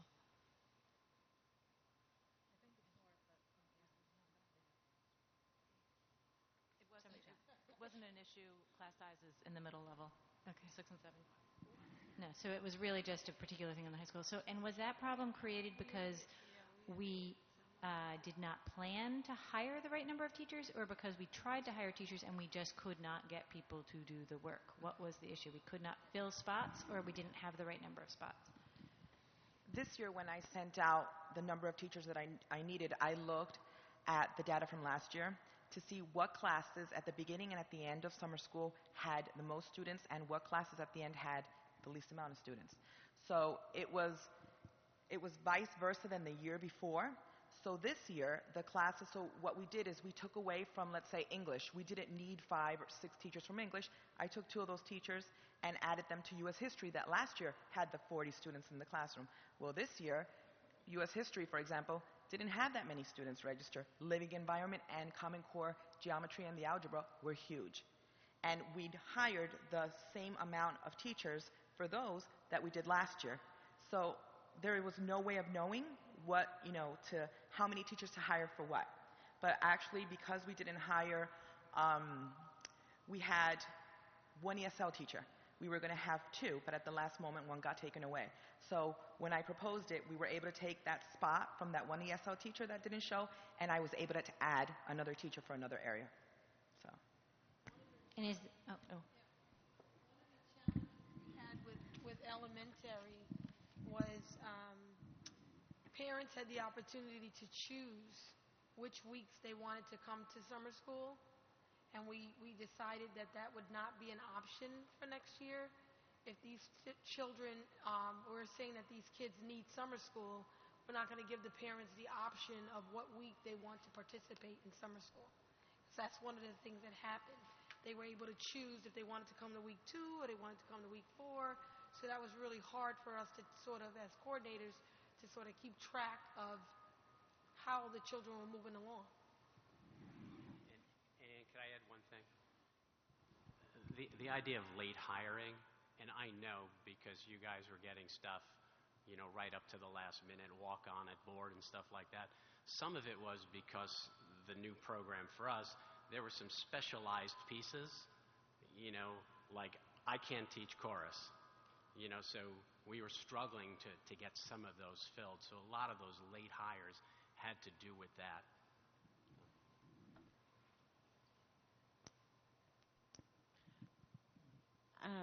And I'm very sorry. I have another quick question. ENL, I remember seeing it in there. When you're talking about the ESL teacher, where does ENL fit in this? Because it seems like that would be at each level. Is there ENL summer school at the different levels? I guess I'll speak for Tom. There was a component on ENL, and we at the elementary level, we had 3 ENL teachers, and they were doing push-in in different buildings where we knew we had the most population of ENL students. Thank you very much. And I'm sorry, there was also middle level ENL at Myers. Fantastic. So should we, Rose, do you have a general one? Beg your pardon? No. Should we, you have another? Yeah, just from a governance standpoint, it feels like we're saying we want to see summer school changed. We said that last year, and our next presentation is this one. So I would like a presentation pre-summer school. I'm one board member, but if we want to vote on it. So no question, just a statement.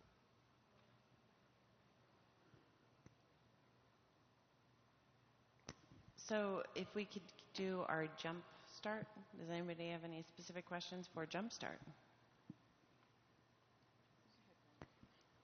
How is it funded, and how did we decide at 40?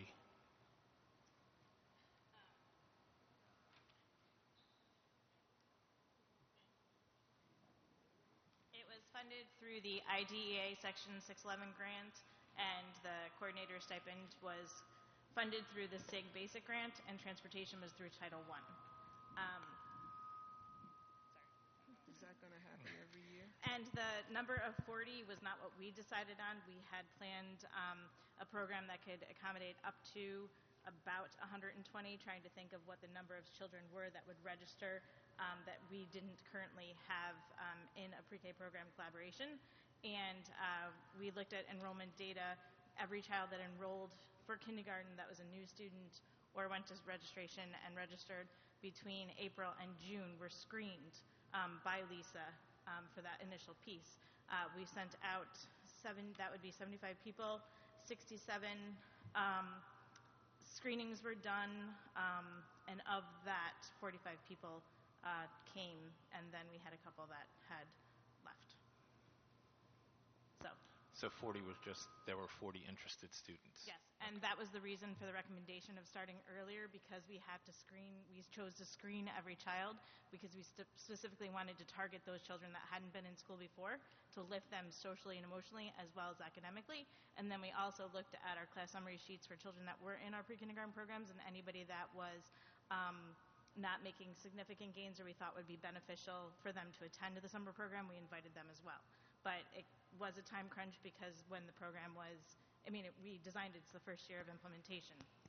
So it might be fairly obvious, but 120, we had funding for 120 if we could have found 120 students. Yes. Yeah. She answered, yeah. Most of mine came out in Kenneth's. So what you're, Melissa, what you're really putting emphasis is on with this particular. Actually, I was very impressed with the Jumpstart description, everything that we got on it. You're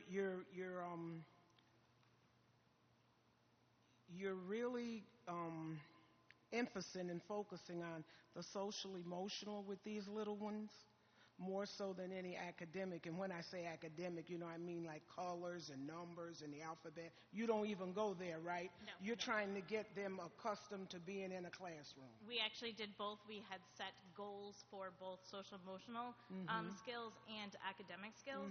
And so when we did the screening, we did the early screening inventory on them, and then we actually did the readiness assessment that we use in pre-kindergarten for our progress monitoring. And so we had a baseline of them, their academic skills when they came in. So we focused, specific instruction on those skills, as well as developing the social emotional, so that when they came into kindergarten, that they were able to take off their backpack the first day, that they weren't anxious to come into a new school setting and meet new people, that they knew how to sit on the rug for circle time and attend and listen and focus during a read aloud. Thank you, baby. I just like to see those numbers come up. That's the only thing with that program, is if we could increase those numbers, Absolutely. I think it would certainly be beneficial to us. And we also had the recommendation of having 2 sites, not just one, for next year. That'd be great. Good money spent there. So, Melissa, you sort of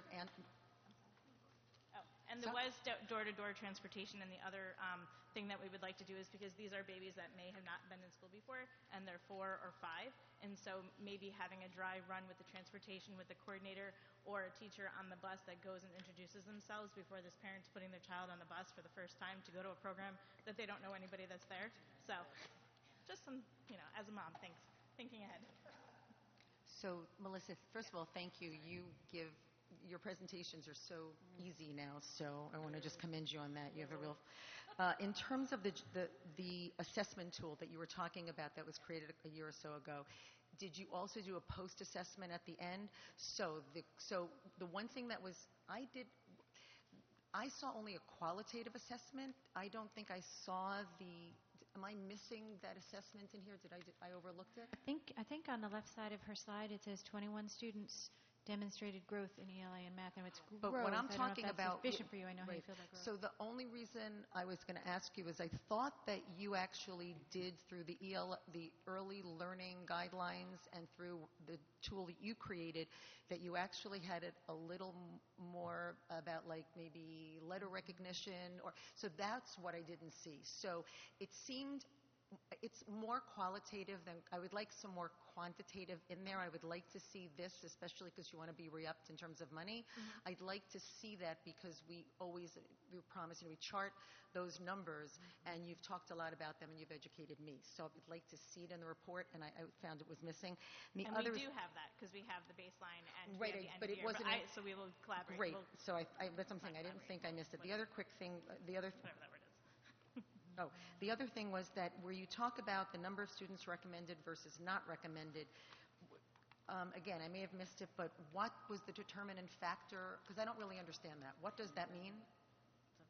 Well, and that was my fault when I was typing the report, is that it should have said number of students recommended for academic components, number of students not recommended for academic. They were recommended for social emotional pieces. Oh, good. So when that we made conducted no the early sense. so I apologize about that. That's when we okay, conducted the early screening inventory and we did the baseline, they came in with some good skills, but since they hadn't been in school before, we wanted to have that social emotional adjustment period for them. And then the results of your assessment tool, did that get sent on to the kindergarten teachers that they go to, or yes, no, maybe? We're working on that now. Okay, because if doing that work really helps. We've talked about tracking from one to the other, and then final thing was, as we talked about before, for UPK. So how was the effort made? I gleaned it from here, but I don't know that I got all of it, to actually get the kids into the program, because I saw words like mailed applications, and we know once again that the kids we want in the program are, it was a very lovely letter that was written, and I'm glad it was special needs, because when you were first reading it, I thought, now that is a really well-written letter. And we always talk about needing to find children whose parents may not be able to provide the education at home. So you know where I'm going. I'd like to figure out how we get this program not to people who don't ordinarily need it, but those who may not know to open their mail or come to us. And what are we doing about that for next year? Well, we did the mailings, and then Lisa called every single person to follow up to the letter that they got. And then might have done that once or twice, depending on the response of the return sheet for the enrollment. What we're thinking of is if we're able to advertise before the start of kindergarten registration, so it's known that you registering for kindergarten could provide you the opportunity to go to this free summer program that jumpstarts your child for kindergarten readiness, that we'll be able to have them, when we do the screening, automatically fill out the registration form. So it takes out that process of the mailing piece, so that they register right then, and then it's all set up.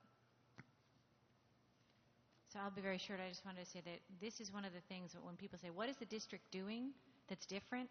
This is really different, right? This is a major change for what we've done in the past. It required a complete reshuffling of the calendar, right? We had to change the lottery for the magnets so that we could make everything work for the schedule. So this is a pretty substantial change. So when people say, I feel like the district is just doing the same thing over and over again, this is the kind of thing I point to and say, that's just simply not true. We are making substantial differences, and this is a really great model. And I would just like to piggyback on that, just to give props where they're due, that this came out of, the idea was vetted with some of the work that we did in our early childhood success action team with the Albany Promise. So it was something that we saw somewhere else that we knew was a great thing that we wanted to do. So we invented it for what Albany needed. So we have 8 minutes now, 7 minutes left. If we can move on to elementary. 6 minutes, sorry. So why don't we start moving with that?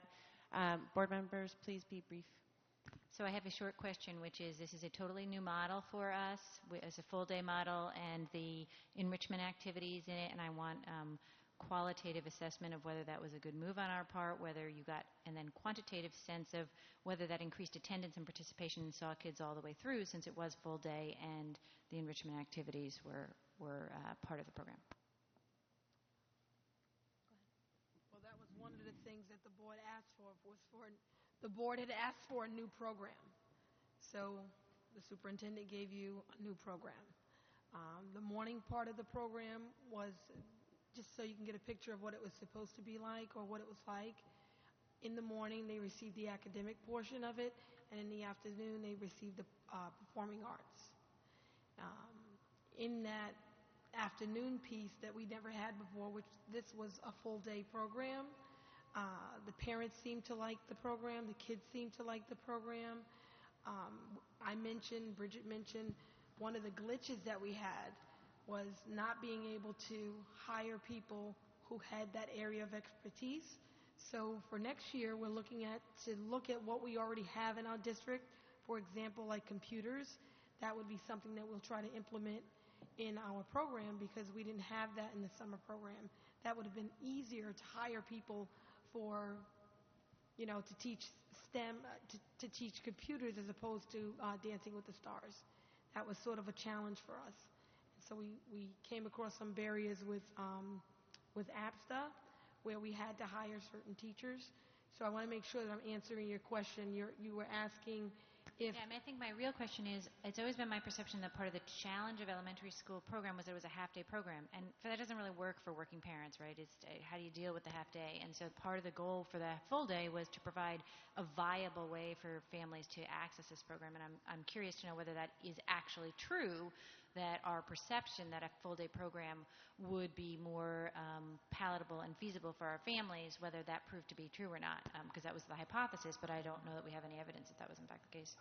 From some of the evaluations we presented?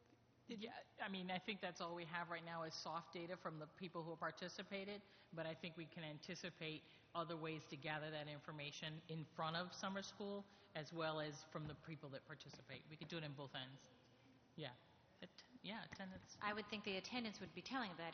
If the half-day attendance was terrible and the full-day attendance was strong, that would be evidence to me that we had. And so, was that the case? Did we have better attendance this year than last year? I don't have that because I don't have last year's, unless you did a comparison.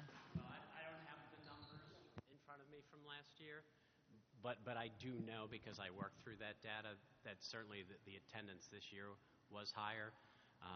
But we did also offer some transportation, even though it was groups of stops, not door to door. So. Dr. Brandon. Okay. This particular program, I'm going to have to, I guess, preface with an apology again, because overall, I think the idea.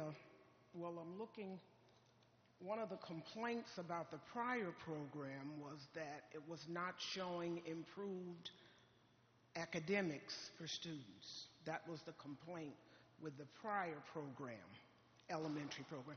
This necessitated a new program. And I don't want to be beating up on anybody, but we got to get some things straight here.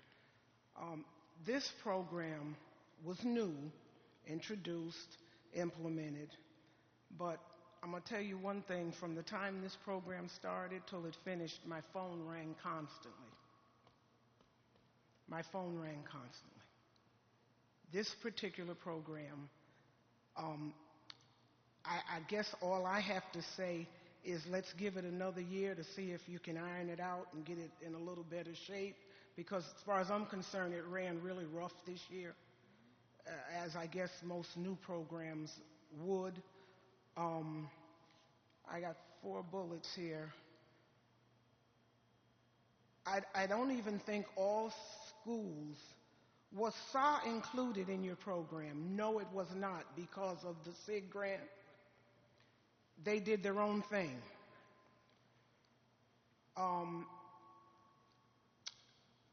There were other inequities in the program.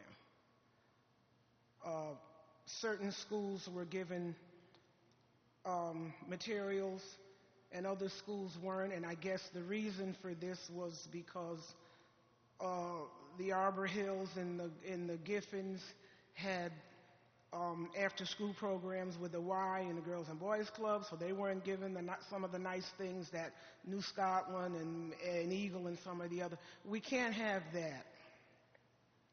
I can't help whether those Arbor and Giffen have the whatever they're doing with the after schools. If you're going to put a program like this in place, it should be equity across the board for every student.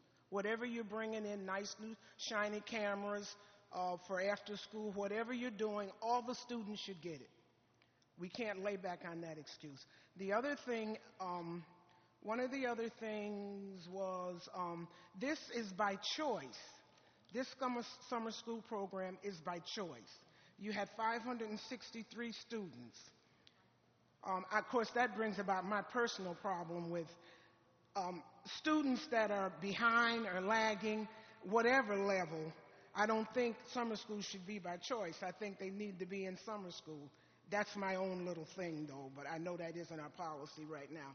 There was also a call that I got that there were some homeless children that never got to the site to take advantage of the program. Okay?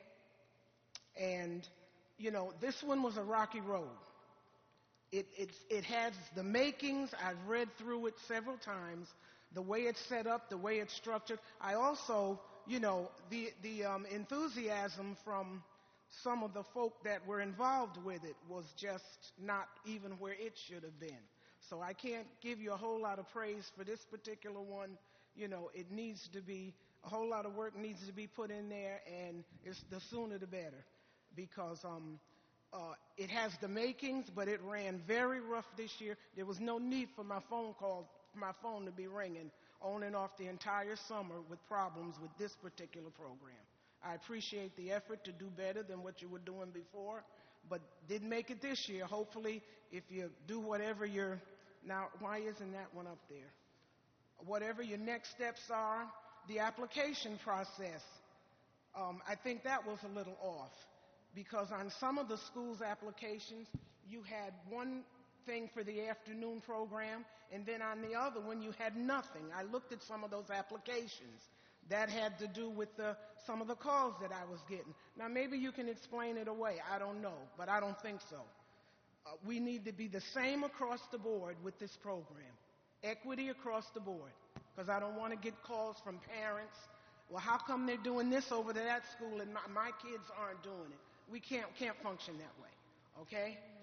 And I think that's it for this particular one. I can't give you a whole lot of stars on this one. We got to wait and see how it shuffles out. And ladies and gentlemen, I have the sad news that we are out of time on this subject. If anybody's interested in asking more questions or extending time, I would be open to entertaining that possibility. May I get a lay of the land first? So I have a couple of questions for this, but then we go to 6, 7, and then 8, and then the high school. So that's 3 left, right? Unless you guys grew a group when I wasn't counting right. So we're okay, 3 after this. Does everybody have questions on all those levels? No, maybe 15 minutes, 20 minutes? I mean, I'm only concerned because we don't get to do this during budget, it seems, exactly. And then we're going to get it back again, and I want to bring up budget, guys, because that's not your problem, but there's no need to put it on if we're not going to take the time to... Okay, I'll make a motion to extend for 20 minutes. One other question. No, it wasn't passed. Is there a second? Raise your hand, say second. Second. That is Dr. Brandon seconding. All in favor? That is unanimous. I do have to say, I believe that you are out of time in your 3-minute thing. If you want to ask your quick question, but I'm going to be timing all of you because I love you, but I don't want to spend my entire night here. You will figure out a way to measure the academics on this program. You're referring to elementary? Yeah, you're going to figure out a way to give us some good academic results. And my other question was, how many students per classroom? What were your class sizes with this program? Is this for elementary? No, it was a semicolon and the rest of it. It sort of varied. 10 to 15. 10 to 15 students per class? Right. As your teachers rotated? Per week. Per week? They rotated in the elementary program per week. Because if this goes another year, we got to see some figure out a way to measure the academics, what the kids are getting out of this whole thing. Because I know you don't have too much to give us for this year. Okay, I'm finished, Madam President. I think it's my turn. So, adding to what Rose said, my problem with the program is, I should be very direct first, and I love you guys. I've known each other for a long time, but I will not re-up this program. I won't vote for it. I will lobby strenuously when the budget comes up because this is not the program that should be doing it. And the reason I have the problem with that is, for me, it was like summer camp. The notes I took when I read it, quite honestly, and it's not your fault, trust me. I mean, you do a yeoman's job, and you do great work. But whatever the program that came to you was, that was rolled out, my problem is you have language in here like the goal, we recognized we could not close gaps with summer school. Now, I know you can't close a year gap, and I know you can't even close a half-year gap. But if I spend $500,000 on K through 5 summer school, I want to know that it has a rigor to it. Doesn't mean that you're going to, that's part of the deal. And again, we go back to something I said a year ago, which is somebody must have gotten this right and actually done it. So we were teaching kids to read and do math and have some fun. But this to me was camp. And when I read the brochure, which actually my eyes bugged out, I remember looking on the website and seeing that the superintendent was unveiling a whole new program. And when I read the brochure during this report, and I saw that and thank you, Wanda, for explaining the difficulty, because I couldn't understand how that could work. Not only did I find it a problem, it felt to me like Westchester, where you kind of figure out, it says it was designed, what we said in our brochure was, it was designed for flexibility for parents and more fun for kids. I don't spend $500,000 of taxpayer money to have flexibility, all due respect to parents' needs, flexibility in the summer and more fun for kids. And then parents can register their children for as many weeks as you believe your child needs. Like, I know that I can figure out maybe what my child needs, but not people whose kids are 80%, failing in Arbor Hill and Giffen and everywhere else. And then it says, if you believe the ELA is the focus for your child and you have summer plans, then only schedule your child for that week.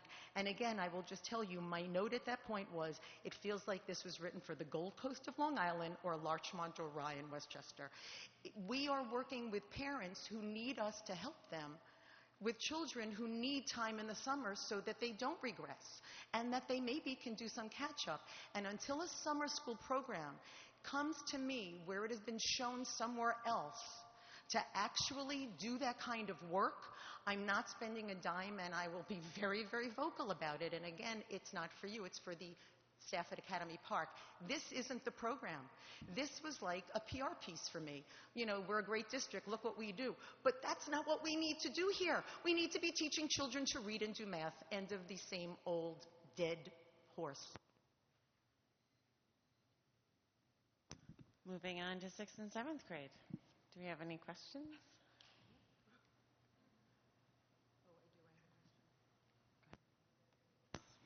Oh, did you? No, go. Mr. No, Bruce. Mr. Bruce, You're on the stage. We're all looking at you in your lovely purple tie. And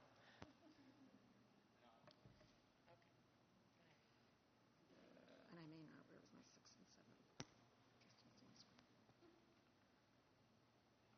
Where was my 6th and 7th? No, my question's for 8th grade. I didn't have any. The only question I have for here really is, and it probably should have been an overall question, the pre-K, the Jump Start program really talked a little bit about quantitative growth, a little bit of growth information, and I am wondering why we don't see that in all of the programs. Like, is it just because it's too difficult to measure over such a short period of time? In this it says success that people completed, the PBS implementation was good, but I don't see metrics around student performance, and I'm just not understanding really why that's such a discrepancy between the Jump Start and the others. I would say for elementary, that was actually part of the dilemma that we've had. And we can't continue to tell folks that in 20 days your child's going to move. What we can do is talk about how we maintain at that particular level. And I do think we can measure that.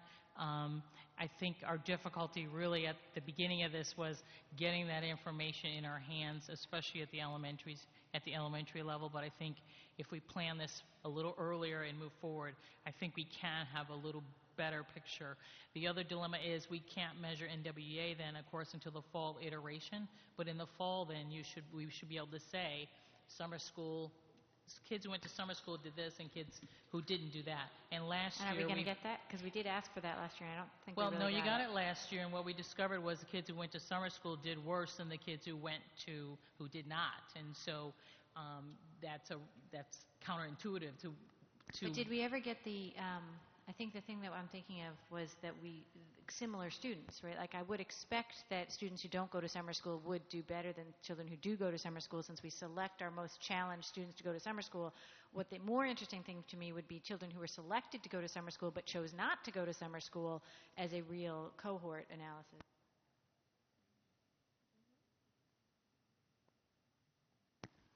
So this is not trying to come in through the back door for 6th and 7th, but I didn't ask them K through 5. But the superintendent, raised a very valid point about the sort of 20 days and, changing the world, but my phrase, changing the world. However, what is to stop us from actually taking our children who are most at risk, actually sitting down with guardians and parents and doing it early and saying to them, we're doing something very different this summer.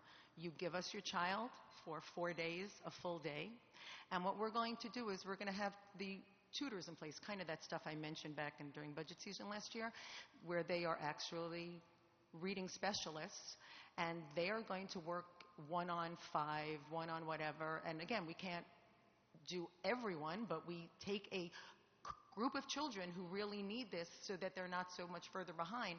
And we say we're going to try to infuse it with fun or do whatever and we'll figure it out. But we actually, I find it hard to believe that there are families, guardians that do not, upon being told that what we're going to do for your child is really try to work intensively over the summer to actually do reading work to help them and boost them for when they start school, that somehow that actually would not engender trust, so long as we, of course, deliver that. And I wonder if the tutoring program we've seen that works during the year across the country in the places it's been done can actually work in the 10 weeks, and we do an 8-week program or a 10-week program. And again, it's the old, it doesn't matter what it costs, because we always pay one way or the other. So if we're going to not allocate our money there, then we're going to wind up allocating more money in the fall, or we're just going to have kids falling further behind. But that's where I see us going, and I understand we can't do it in 20 days, and we certainly can't do it with this program in 20 days. 8th grade. Oh, I'm so sorry. We have another 6th and 7th grade question. Go ahead, Dr. Brandon. Lisa, you know from past experience with me, I've always had a problem with this program. I do. Always. Even when we were at Livingston and I assisted in the classroom for that 1 month, I just had a problem with it. Because I'm still struggling with the fact that a student, how many are required? Can they fail and still leave the 8th grade or the 7th grade? What are they allowed to fail? 2? 2 or more subjects. So if a student fails a language, Spanish and English, he's sent to summer school to take English. Well, back when I was in the district, he had to take English, social studies, math, and science for 4 weeks, and then he was able to move on. Now I see you've changed that to reading, writing, math, and math lab. I'm still having the same problem with it. The suggestion that Sue makes sense, because we're still not getting to the students that really need that help over the summer, and they need it for more than 4 weeks. So this isn't anything on this particular summer or any summer. This 6th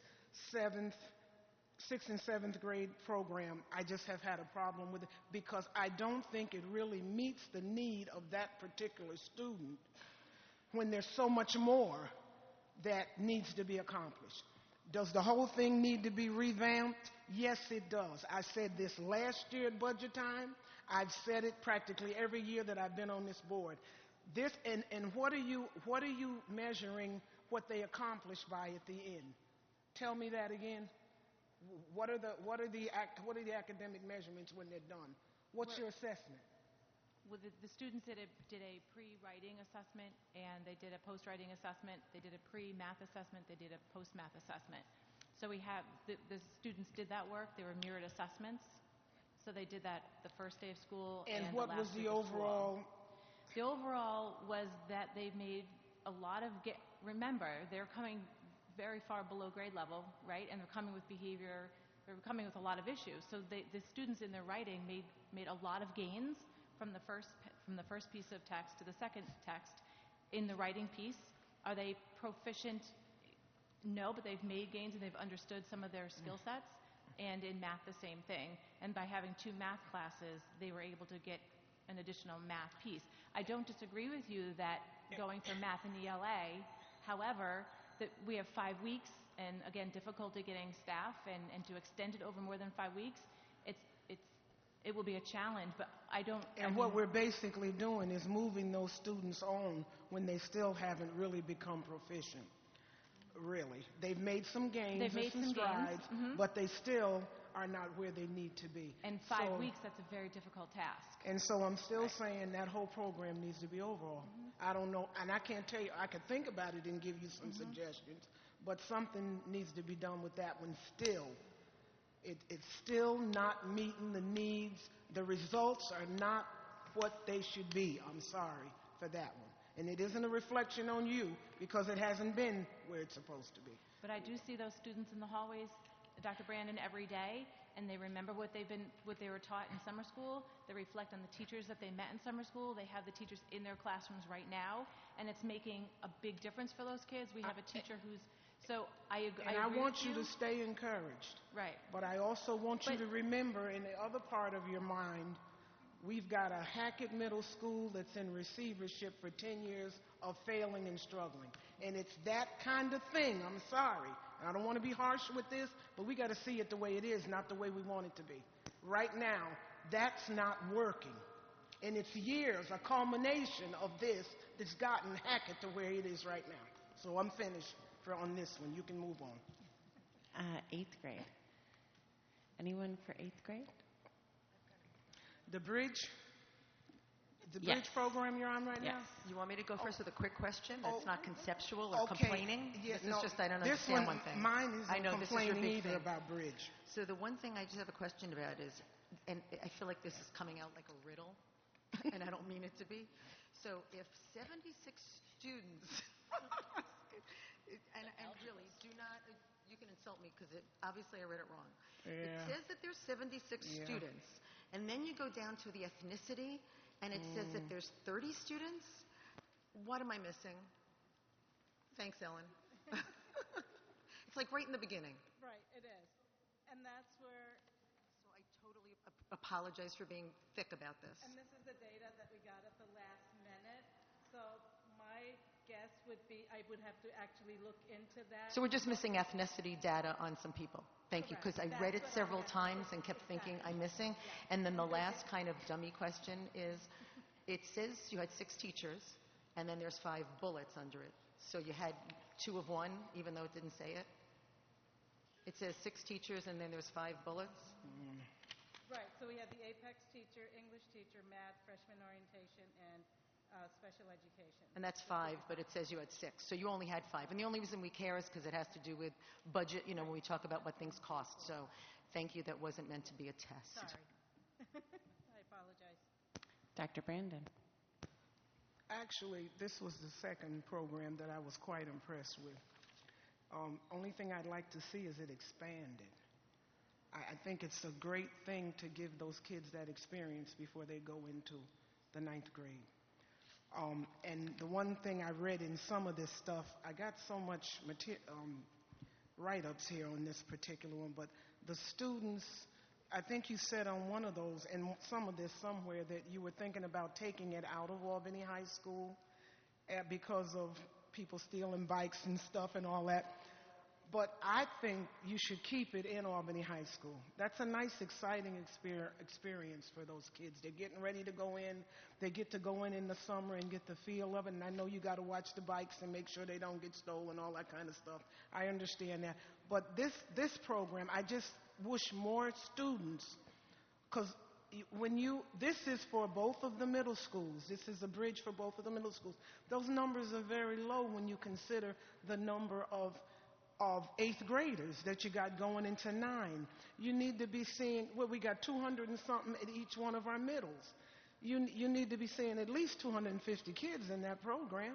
Of course, it's going to present a space problem because you got summer school going on in Albany High at the same time, but we can get around that. We ought to be able to get around that.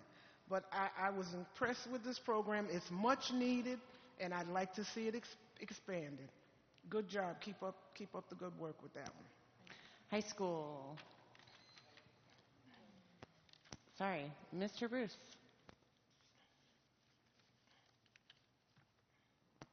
I merely wanted to comment on the report and the use of algebra.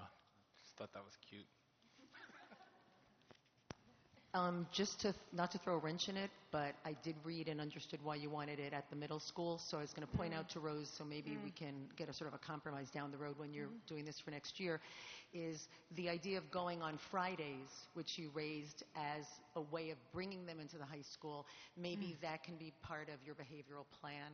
Obviously, I'm sure that's what you anticipated if the week goes well. So maybe if you do it on Fridays, that'll work for Dr. Brendan. Even if you bring them from whatever school you have them at, just give them that high school experience some way during those weeks. I think it would be that is the perfect segue great. for high school. So does anybody have any questions for high school? And a quick note that we are close to out of time on this subject.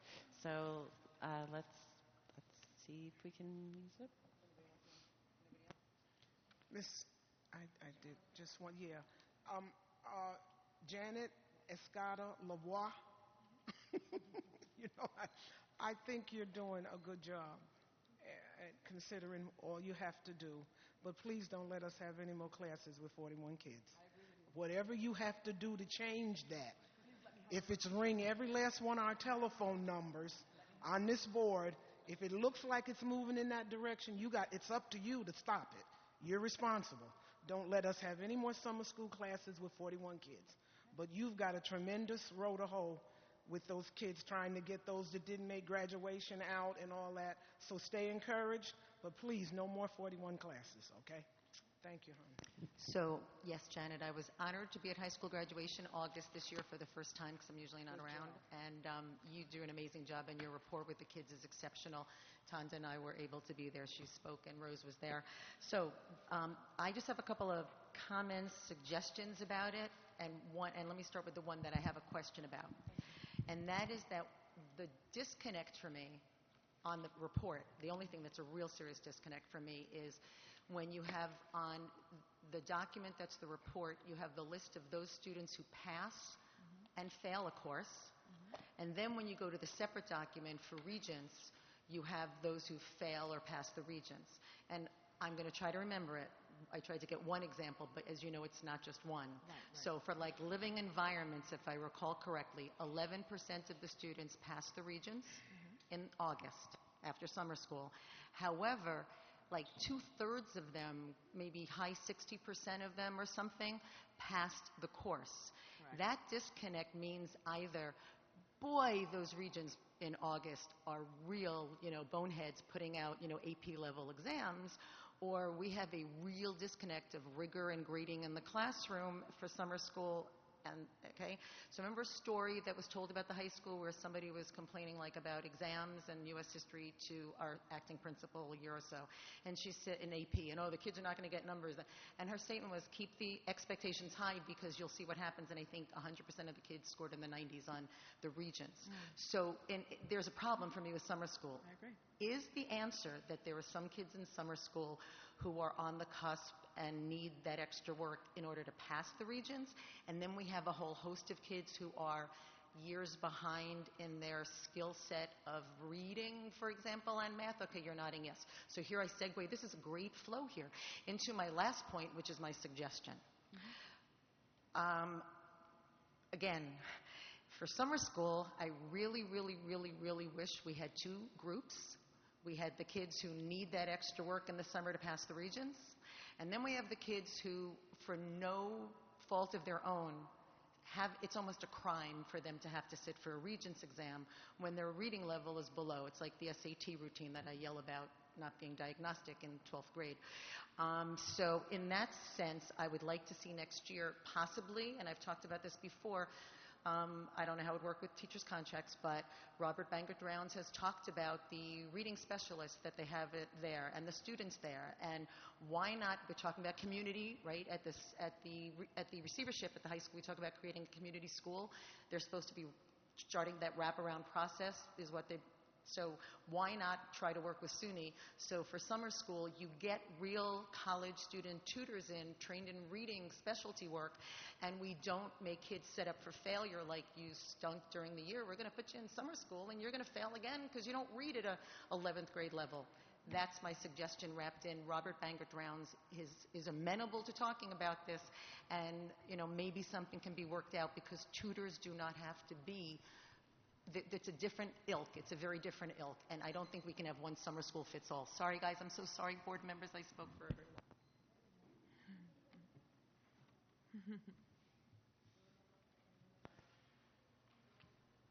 Okay. Yeah, I just want to say I love the report. It was great. It covered everything we've asked for, from recommendations, analysis, next steps. Loved it. Thank you. Just want to make one clarification, and I want to go on record for saying this.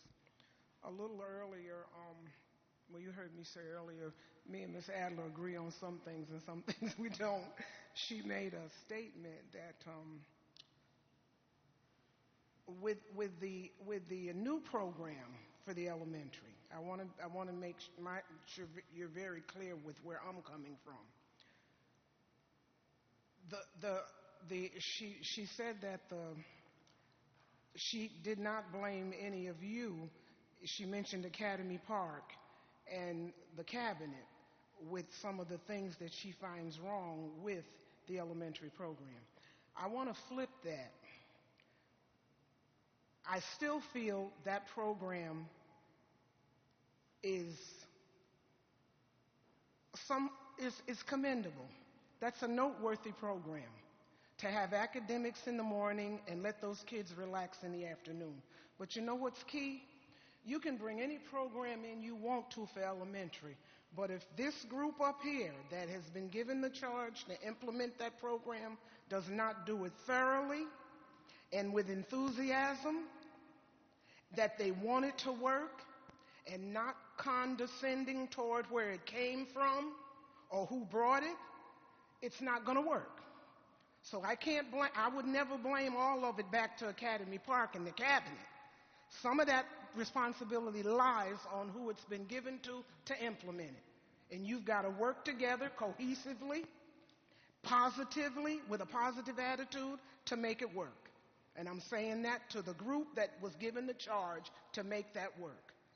I want to go on record for making that clear from my point of view. Thank you. I just briefly wanted to echo what Mr. Bruce said. I really appreciated the thoroughness of the reports and that you guys followed the different guidelines. It was so much information that we've really been looking for in one place and was so incredibly helpful with this. So thank you all very, very much. We appreciate you coming out tonight. Thank you. And thank you, Ellen. I'm sorry I didn't recognize you when I recognized Janet for your work of graduation.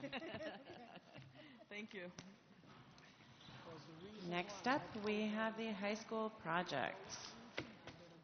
He's a backbiting.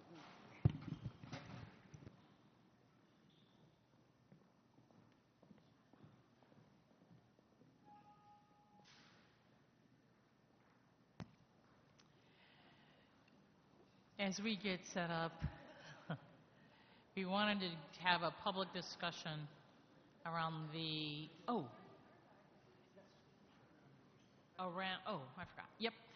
around the high school project. And one of the things that we've noticed on tours, one of the things we've noticed in presentations is the concern around how are we going to manage 3,000 kids while construction is going on. And you asked for a public conversation about that, and so we've invited Carl to make a presentation today from Turner Construction. So welcome and thanks for coming.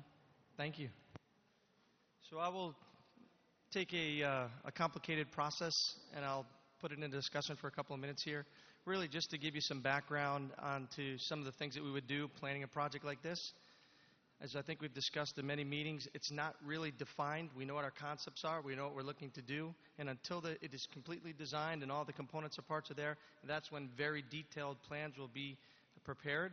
These are just the tools and the concepts that we use so that you're informed. Okay. Yeah, I said I was going to know how to do that. Don't touch any of these. These all have functions. You have to use Oh, this right down to there. advance. Okay, but I got to get you going now. I can build buildings, I can assure you. I'm really sorry. Carl, I'm really sorry, but to my fellow board members, we have to have 4 to actually run the meeting, so you can't all leave. Yep. I'm very sorry, Carl. We have to Okay. wait a second. I think people are... Oh, as long as we're not voting, go for it. There's no voting. Okay. So the quick agenda, and I hear a bell beeping. Quickly on. Look at that. I got it. Thank you. There we go. So here's what we're going to talk about. Oh, the superintendent's given that. My component, good. Here's our agenda. So one of the things with respect to the program that is, when we look at the renovating and adding onto the high school, is there isn't much swing space. So unlike some of the projects that I planned at Doyle Middle School in Troy, we can't move all of our kids out. We have to stay occupied. Just like we've done at Mount Pleasant and Schenectady right now, we're having to renovate that building while it's occupied. So when we did the project, or the district did the project, the previous project, you were able to relocate kids out and it made construction easier. We don't have that luxury when it comes to the project coming up. So basically, as our plan moves forward on Albany High School, we've got to look to minimize the disruptions that we can have for the students. So we've got to take a construction process, complete it, and let the learning environment continue and not be disrupted. Okay. So what I wanted to go through tonight is just a little bit about the process that we'll go through. Turner, this is not a sales pitch for Turner. We've been working with you for many years. We just have a lot of experience doing this, and that's where a lot of this information comes from. So some of the things that we do very early on is there are requirements from the State Education Department that need to be met when a construction process is undertaken. They're outlined in state education law called the 155.5 regulations. I am not going to read at this late hour all of these bullets for you, but I will tell you that they deal with things like noise, dust, access, delivery, off-gassing when new areas are turned over so that all of the new areas of construction can breathe a little bit so there's fresh air in the space for the kids, light. These are all the things that happen. They deal with asbestos, lead, all of those things. So anything that you can think about that we might encounter that might disrupt the process, there's regulations that are strictly adhered to. They are built into the plans. They're built into documents. And then it's one of our jobs when we're on site to make sure that these things are followed. So how do we do it a little bit? So you look at it two ways. There's outside the construction site. There's inside the construction site. Outside, we're going to have very detailed plans in terms of separation, and you'll hear us talk about this a lot. It's separation of construction and of the students and the faculty and the community. We do not blend those two together. That's the key to our approach. We have fences, we have gates, we have signage, we have communication that happens all the time. These are all things. So when we do things just like we did, and by the way, go Falcons Saturday night, we're going to be playing on that field, right? So we communicated with the folks every day with respect to the school district. We would do the same here as to what's happening inside and outside with traffic, students, and the like. Inside of the building, kind of the same thing, but it's a little differently. We have hard walls and barriers. We have temporary HVAC systems, all kinds of things in place to make sure that we have fresh air for the kids, light for the kids, dust. But again, construction is separated out, and we're basically in occupied spaces teaching and in unoccupied spaces doing our construction. We also would be doing the construction a lot on off hours, vacations, weekends. It really is happening a lot of the things that we have to do for the project to move forward, but we can't do when kids are in school, like asbestos abatement, things of that nature. Okay? One of the things is we put a lot of procedures in place, and some of it's a mindset. I just had about 100 of these signs to the left printed for a number of our school districts across the state that basically, we have our workers, and we remind them all the time that this is a school district, and you will respect its campus, and you will respect its students, and they know that we're really on top of them in terms of procedures and requirements that are in place. We do checklists that we'll have at the end of the day where we'll walk around and make sure things are closed and gates are shut and water's turned off and power's turned off and lights are on where they need to be, things of that nature. So every day it's a process that we go through checking to make sure that things are happening. This is a sample, and I know you won't be able to read it, but trust me, it's what it would look like for Albany High School once the design was done. It would show where all of the deliveries are coming, where the students would be going, where staff would be parking. Everything that you can think of that would happen in and out in the day of a school, we will address in a plan. It will be communicated to all of the staff, faculty, students, parents, community, contractors. Everyone will have this plan, and again, it's our job to make sure that these plans are followed.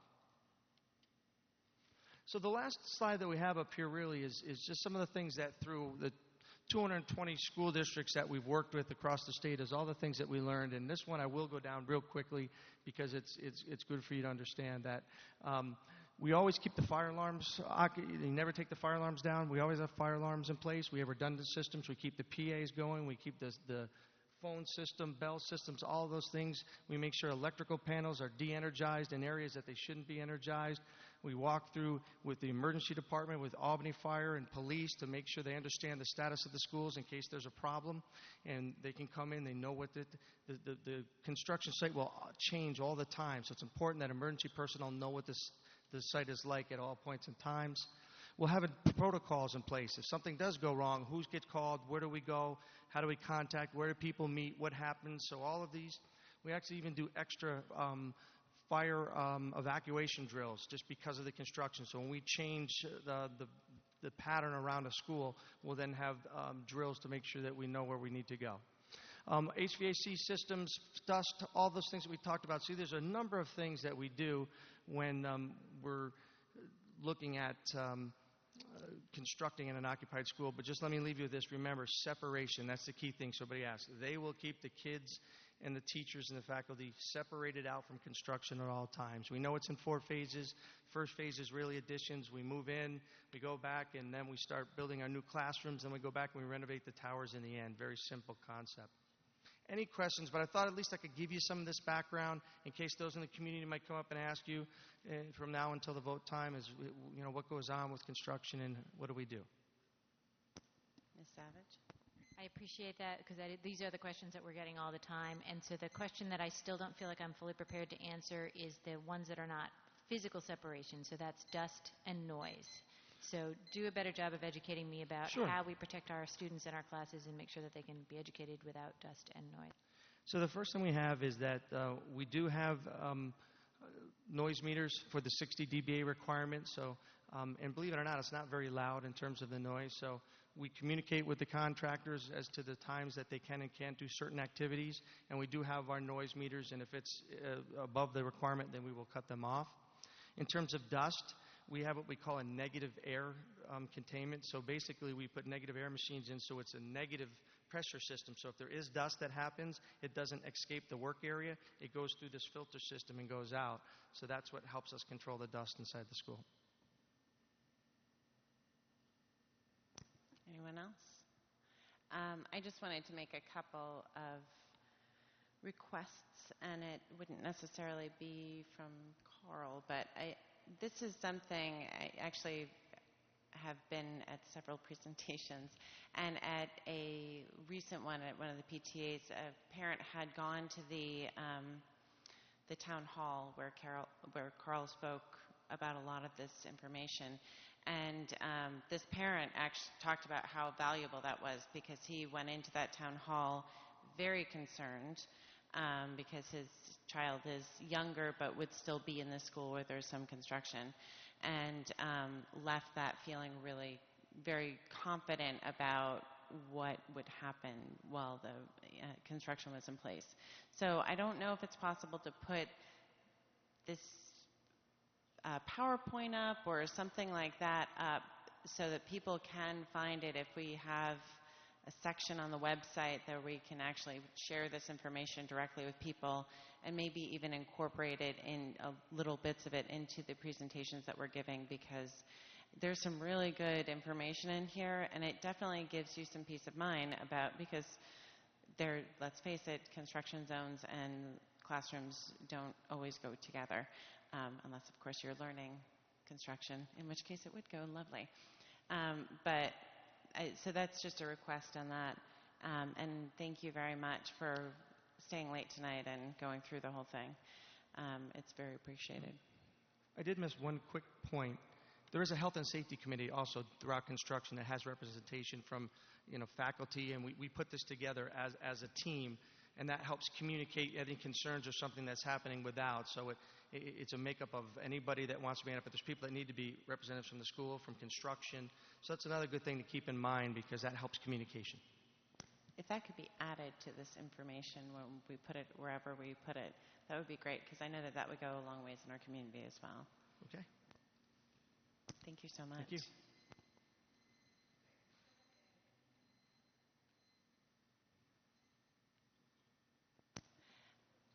Next up, we have the Albany High course offerings.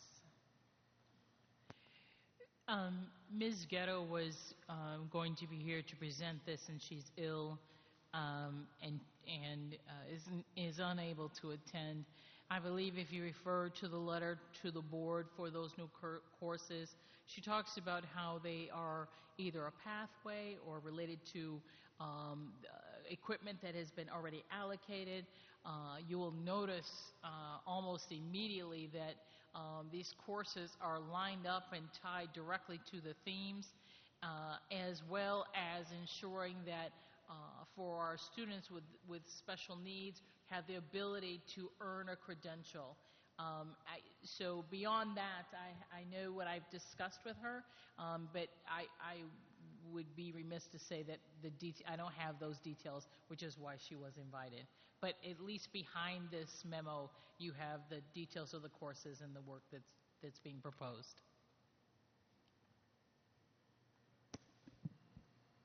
Do people have questions?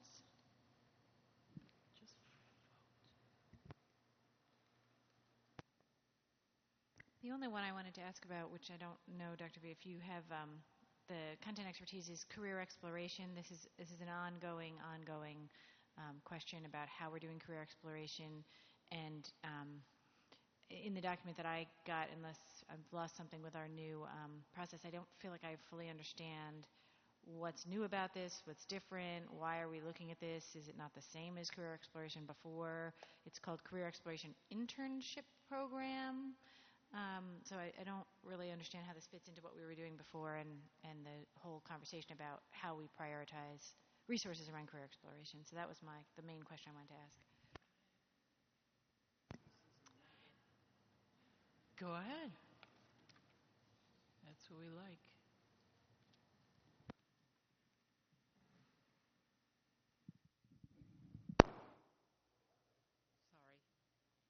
So is that okay? So the Career Exploration Internship Program would allow, for example, a student who's taking the CNA program, Certified Nursing Assistant program, to actually go and do an internship at a local hospital and practice the hours that she needs to get in order to get her certification. Same with the beautician, the cosmetology program. So it really is that, getting them into the actual workforce instead of just in the programs that are at the CTE center. If I recall, the cosmetology, if we can get those internship hours in, it would allow our students to sit for the test, which has not been done previously. They had to go out someplace else, get their hours, and sit for the test. We're trying to get them out of here with the ability to take that certification. And that actually is, I believe it's 1,200 hours, which you can't do in two years. 2 years. So you either have to do it in the summer or you have to get extra hours somewhere else.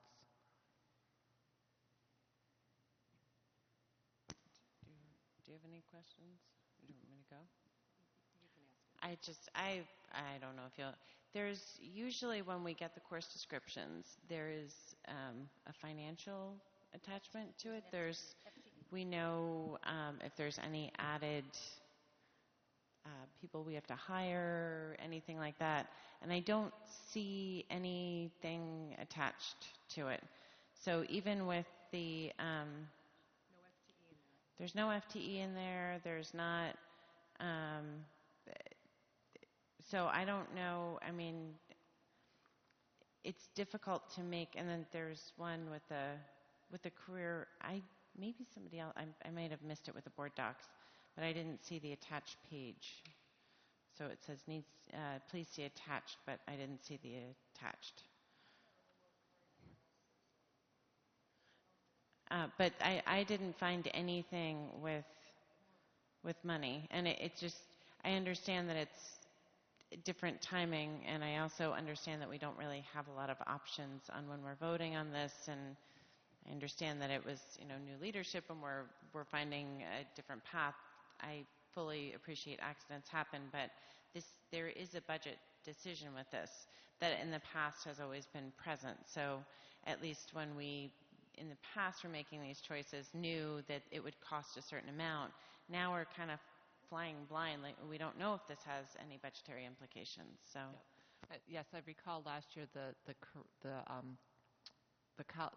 freshman orientation course was approved, and that had it had full FTE.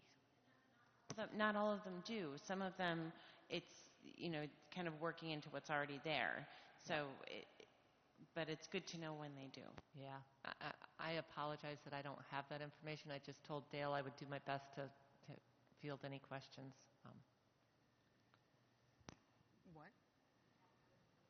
We have to vote tonight without FTEs. How we can? I mean, I can't vote without understanding. If then when we do budget, I'm going to be looking at someone telling me, well, we can't really offer, a pre-algebra class or Mandarin. Right. And I'm not trying to joke about Mandarin. I'm really not. But I mean, that's where we get to. We wind up saying, well, we just added 5 FTEs. You want reading specialists? How can we do that? Right. So No, I fully get it. I mean, is it going to be creative crafts or Algebra 1? I fully understand that. So is there anyone that we possibly could reach if we tabled this while we went through routine consent? Would there be some possibility of reaching a staff member who actually knew the answer to the question? Her.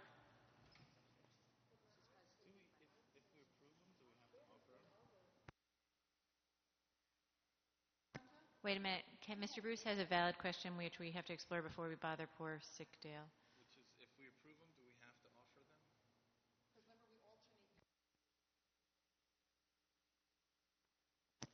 For the audio recording, which will be posted on the website, we need to speak into the microphone. So the question is, if we approve them, do we have to offer them? And I do not think you do. I think the board's role is to approve curriculum, if I'm not mistaken, right, Jeff? And that doesn't mean it has to be offered. For example, there are courses that aren't offered every year. They're offered every other year. There are also courses that the students just don't sign up for. And the board still has approved them.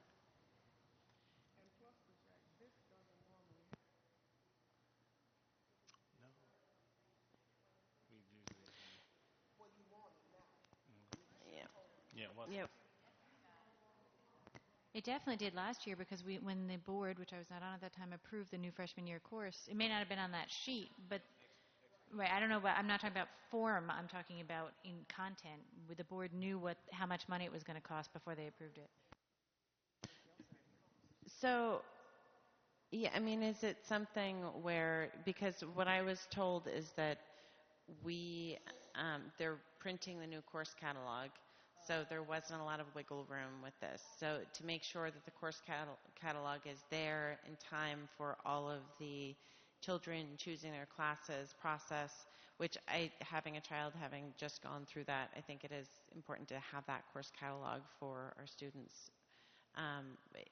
We are in kind of a spot where Juniors start scheduling in December, I believe.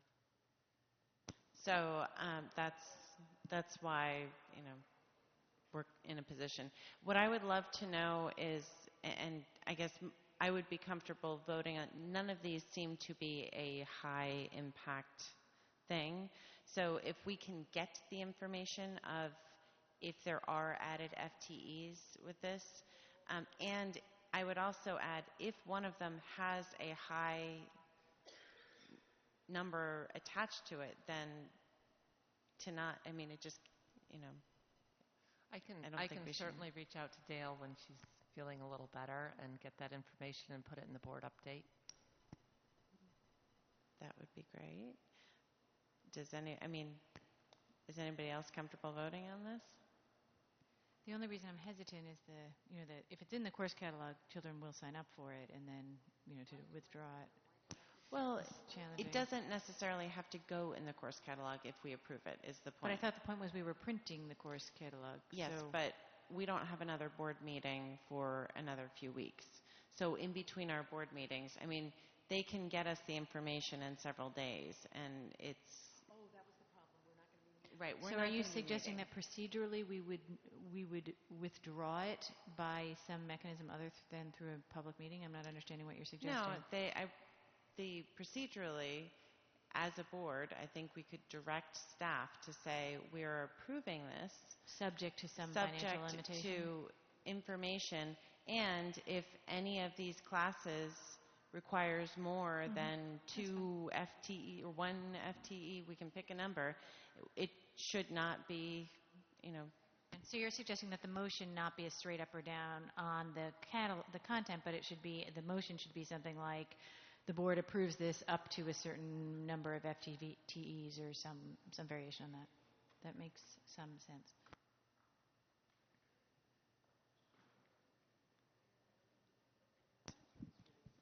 So, could I get a motion?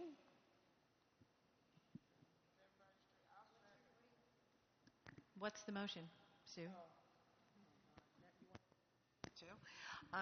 I'm making a motion for the board to approve the Albany High School course offerings, subject to a submission to the board by the high school of the total number of the actual FTE impact if there were implementation in the coming academic year, 2016-17. Thank you, Superintendent. Yeah.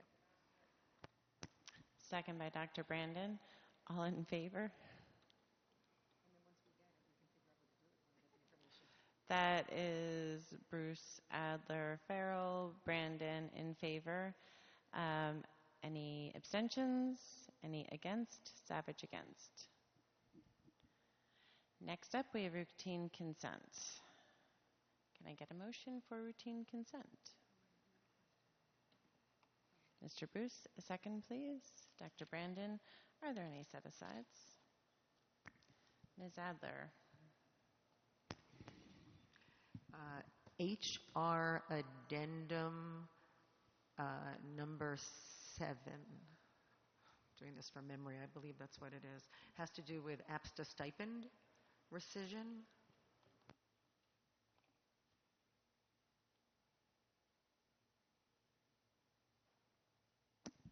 Are there any other set-asides? I don't think she has any. Do you have any, Dr. Brandon? Oh, well, go ahead.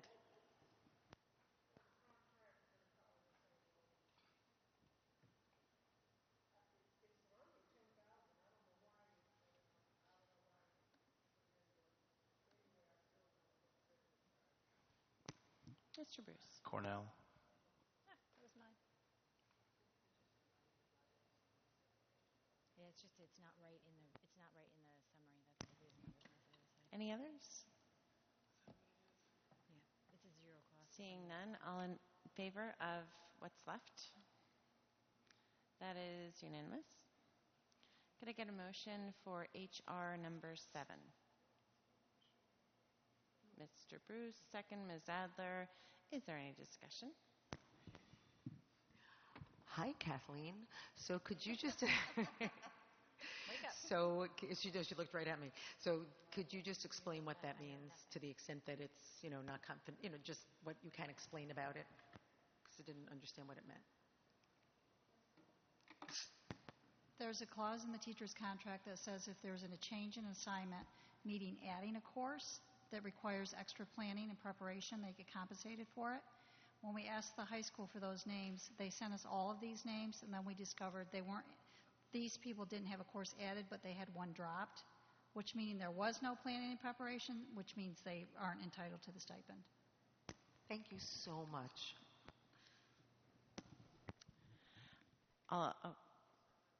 All in favor? That is unanimous. Next up, could I get a motion for the College of St. Rose contract? Mr. Bruce, will someone second? Ms. Adler, is there any discussion?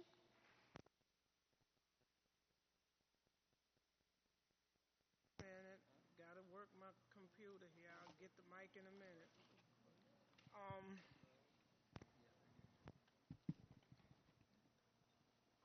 concerned about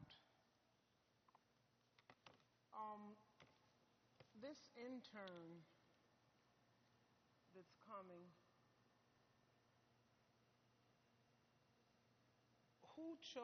Why was New Scotland chosen as the school for her to do this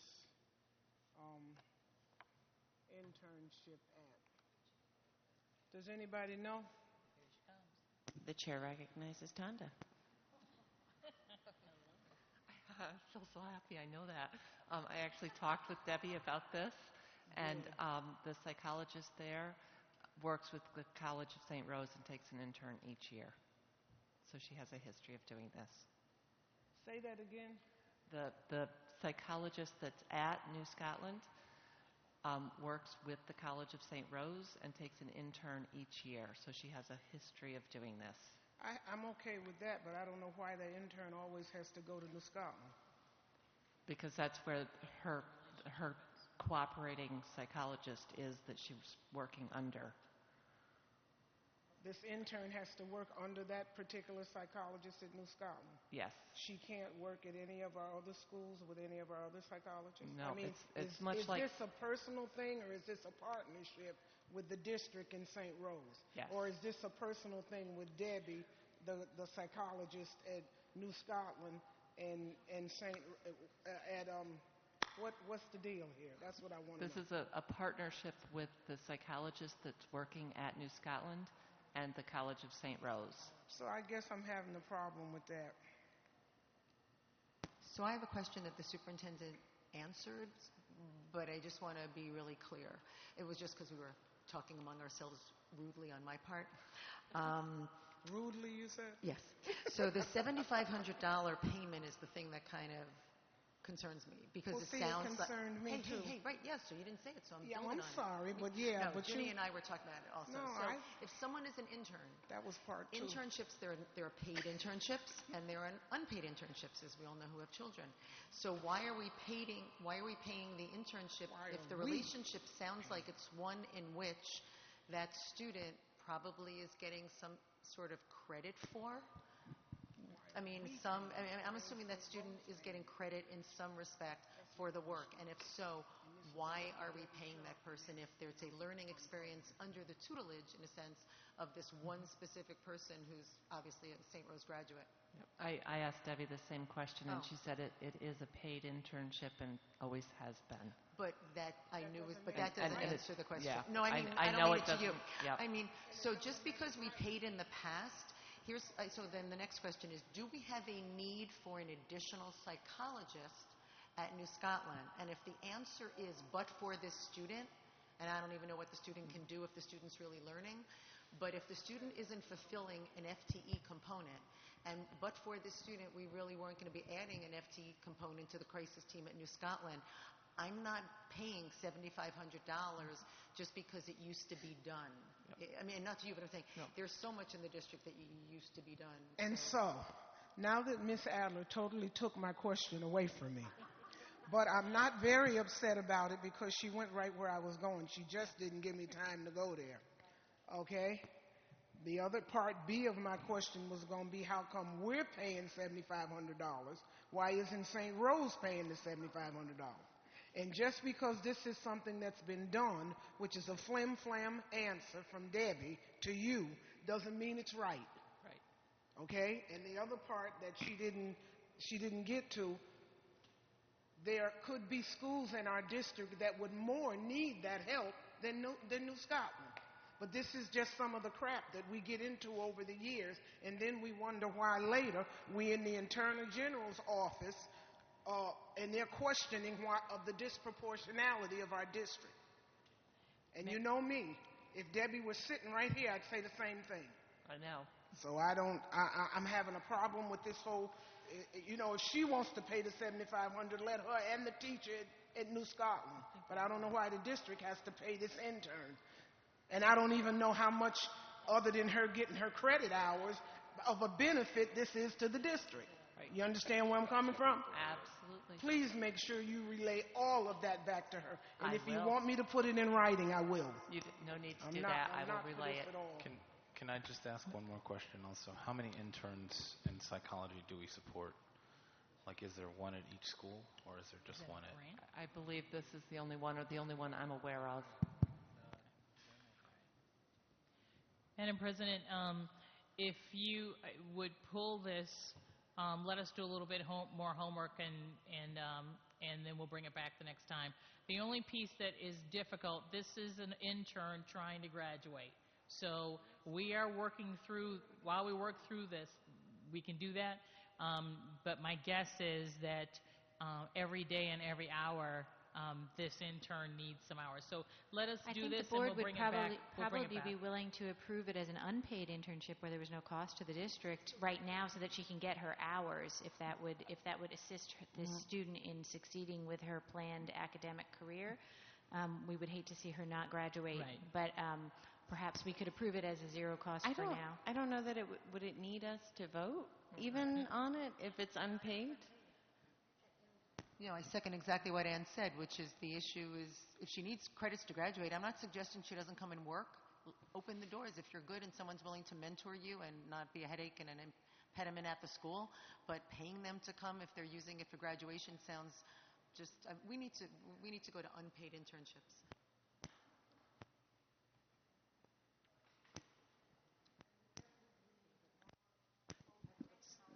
So just to clarify, because I'm not really sure exactly where we are right now, are you coming back to us with more information, or? I mean, it sounds like there's a series of questions that we need to go back and ask. Very simple. At St. Rose, why are we paying for the intern? Those are just basic fundamental questions we need to go back and ask. So let's table this.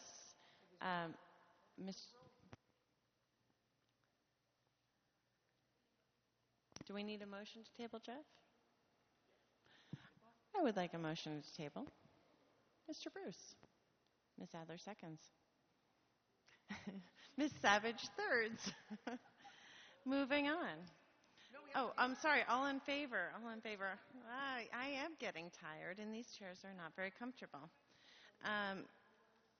Next up, could I get a motion for the Cornell contract? Ms. Savage, a second, please. Mr. Bruce, is there any discussion?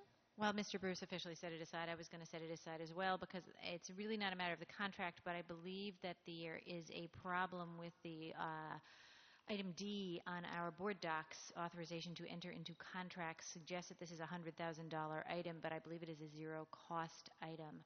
So the contract is explicit that it's $0, but in the cover sheet that we received from the district, it says it's $100,000, and I just think we should correct that so that there's no confusion at some later date. I think I've got that right, folks? Because we get $100,000 for the grant, and then we spend the $100,000. So it doesn't cost us anything, and the cover sheet implies that we're spending $100,000 of district funds, which we are not.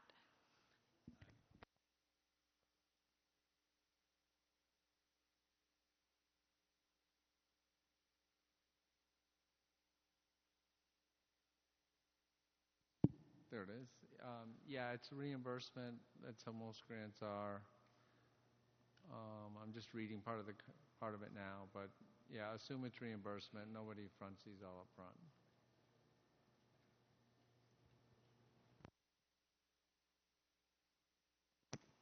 All in favor? That is unanimous. Next up, we have board committee reports. Do you have any board committee reports? A very small portion of the policy committee met this morning to look carefully at electronic policy options. As people have heard me say for a while now, that I'm very interested in getting our policies in a searchable online database, and there are two options for that, and the policy committee in its fullness will meet tomorrow to talk about the two options, but we expect to have a proposal before you shortly between those two policies. Were there any other committees? I don't think so. Next, we have board member items. Do we have any board member items? Next up, other business items. I have another business item. I know everybody will love it. But I did want to briefly just see if I could get a little bit more information from staff when we talk about evaluating programs. I feel like we're all talking about different things, and I think that we need some direction from, like, we just need it explained better so that we can provide the information. So go ahead. So the context for this conversation is that we have been looking for program evaluations leading up to budget. We're trying to extend the budget process so that we're smarter at budget time and we get less crazy about everything between January and March. And so there's been some request from the administration that we select 4 programs to evaluate, and then there's been some requests from board members to evaluate many, many, many, many more programs than 4. And so I think this is the time for us to discuss how and what we can really do. And so we look to Mr. Hogan for some help. Okay, well, the initial goal was, historically, the budget process, as you very well know, is very intense for 8 to 12 weeks. Every 10 days we're showing up with new numbers, and then we're rushing to try to say, we have to prioritize our resources, as a lot of the discussion has been around tonight. So through the program evaluation, you're really trying to get at, if we think we're doing certain programs that perhaps aren't giving us the boost or the impact, then those are good discussions to talk about maybe reallocating resources. So, and you've talked about it a lot tonight, even with summer school, et cetera. Sometimes in other discussions you've talked about, I'm okay spending that money, and I would even add more money if we were going to be assured we're going to get some type of student direct impact. So we were trying to get an earlier start on it this year, and we sent out the list of the programs, which was on like 6 pages, the 3 columns you're used to seeing, which was simply a list of all the programs. There's hundreds of programs here. There's over 180 after-school programs alone. So the attempt was to say, all right, let's look at if we have to prioritize, and we always do, and if resources are limited and we want to do some new things or expand some current programs that we're very happy with, we've got to look at reallocation. So the idea was, if you suspect or think some, I mentioned it to you as some of the weak links that we may suspect we're not getting the impact we want. Let's review those more carefully and dive down into the data, look at the FTEs, look at the resources assigned to it.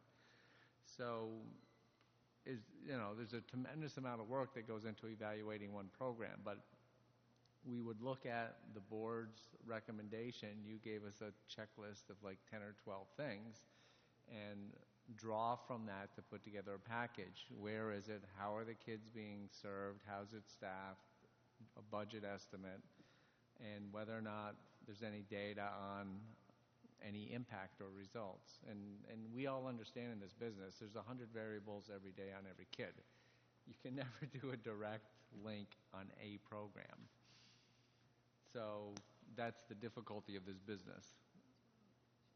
So, and one of the things I wanted to clarify is in the different information that you passed along, you said that staff usually goes through 15 or 16 program reviews as well. So there's usually around 20 different program reviews. I think one of the things that would be helpful is for us to get that information too. So I thought, well, if you're looking at, I don't know, the YMCA after school program, for example, then that's not something that we need to put on our list. So that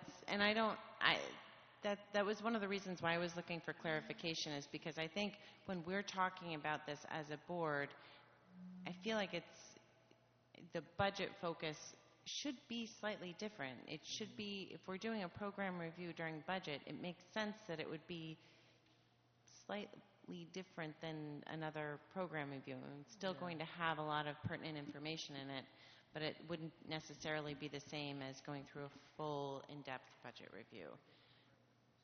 Right, and we also have to look at, again, it's allocating resources, and a lot of the things we've looked at, well, this particular course offerings has a really high overhead per student, so sometimes we look at that. Or this program, it's a great program, but there's not that much participation, therefore it costs a lot. So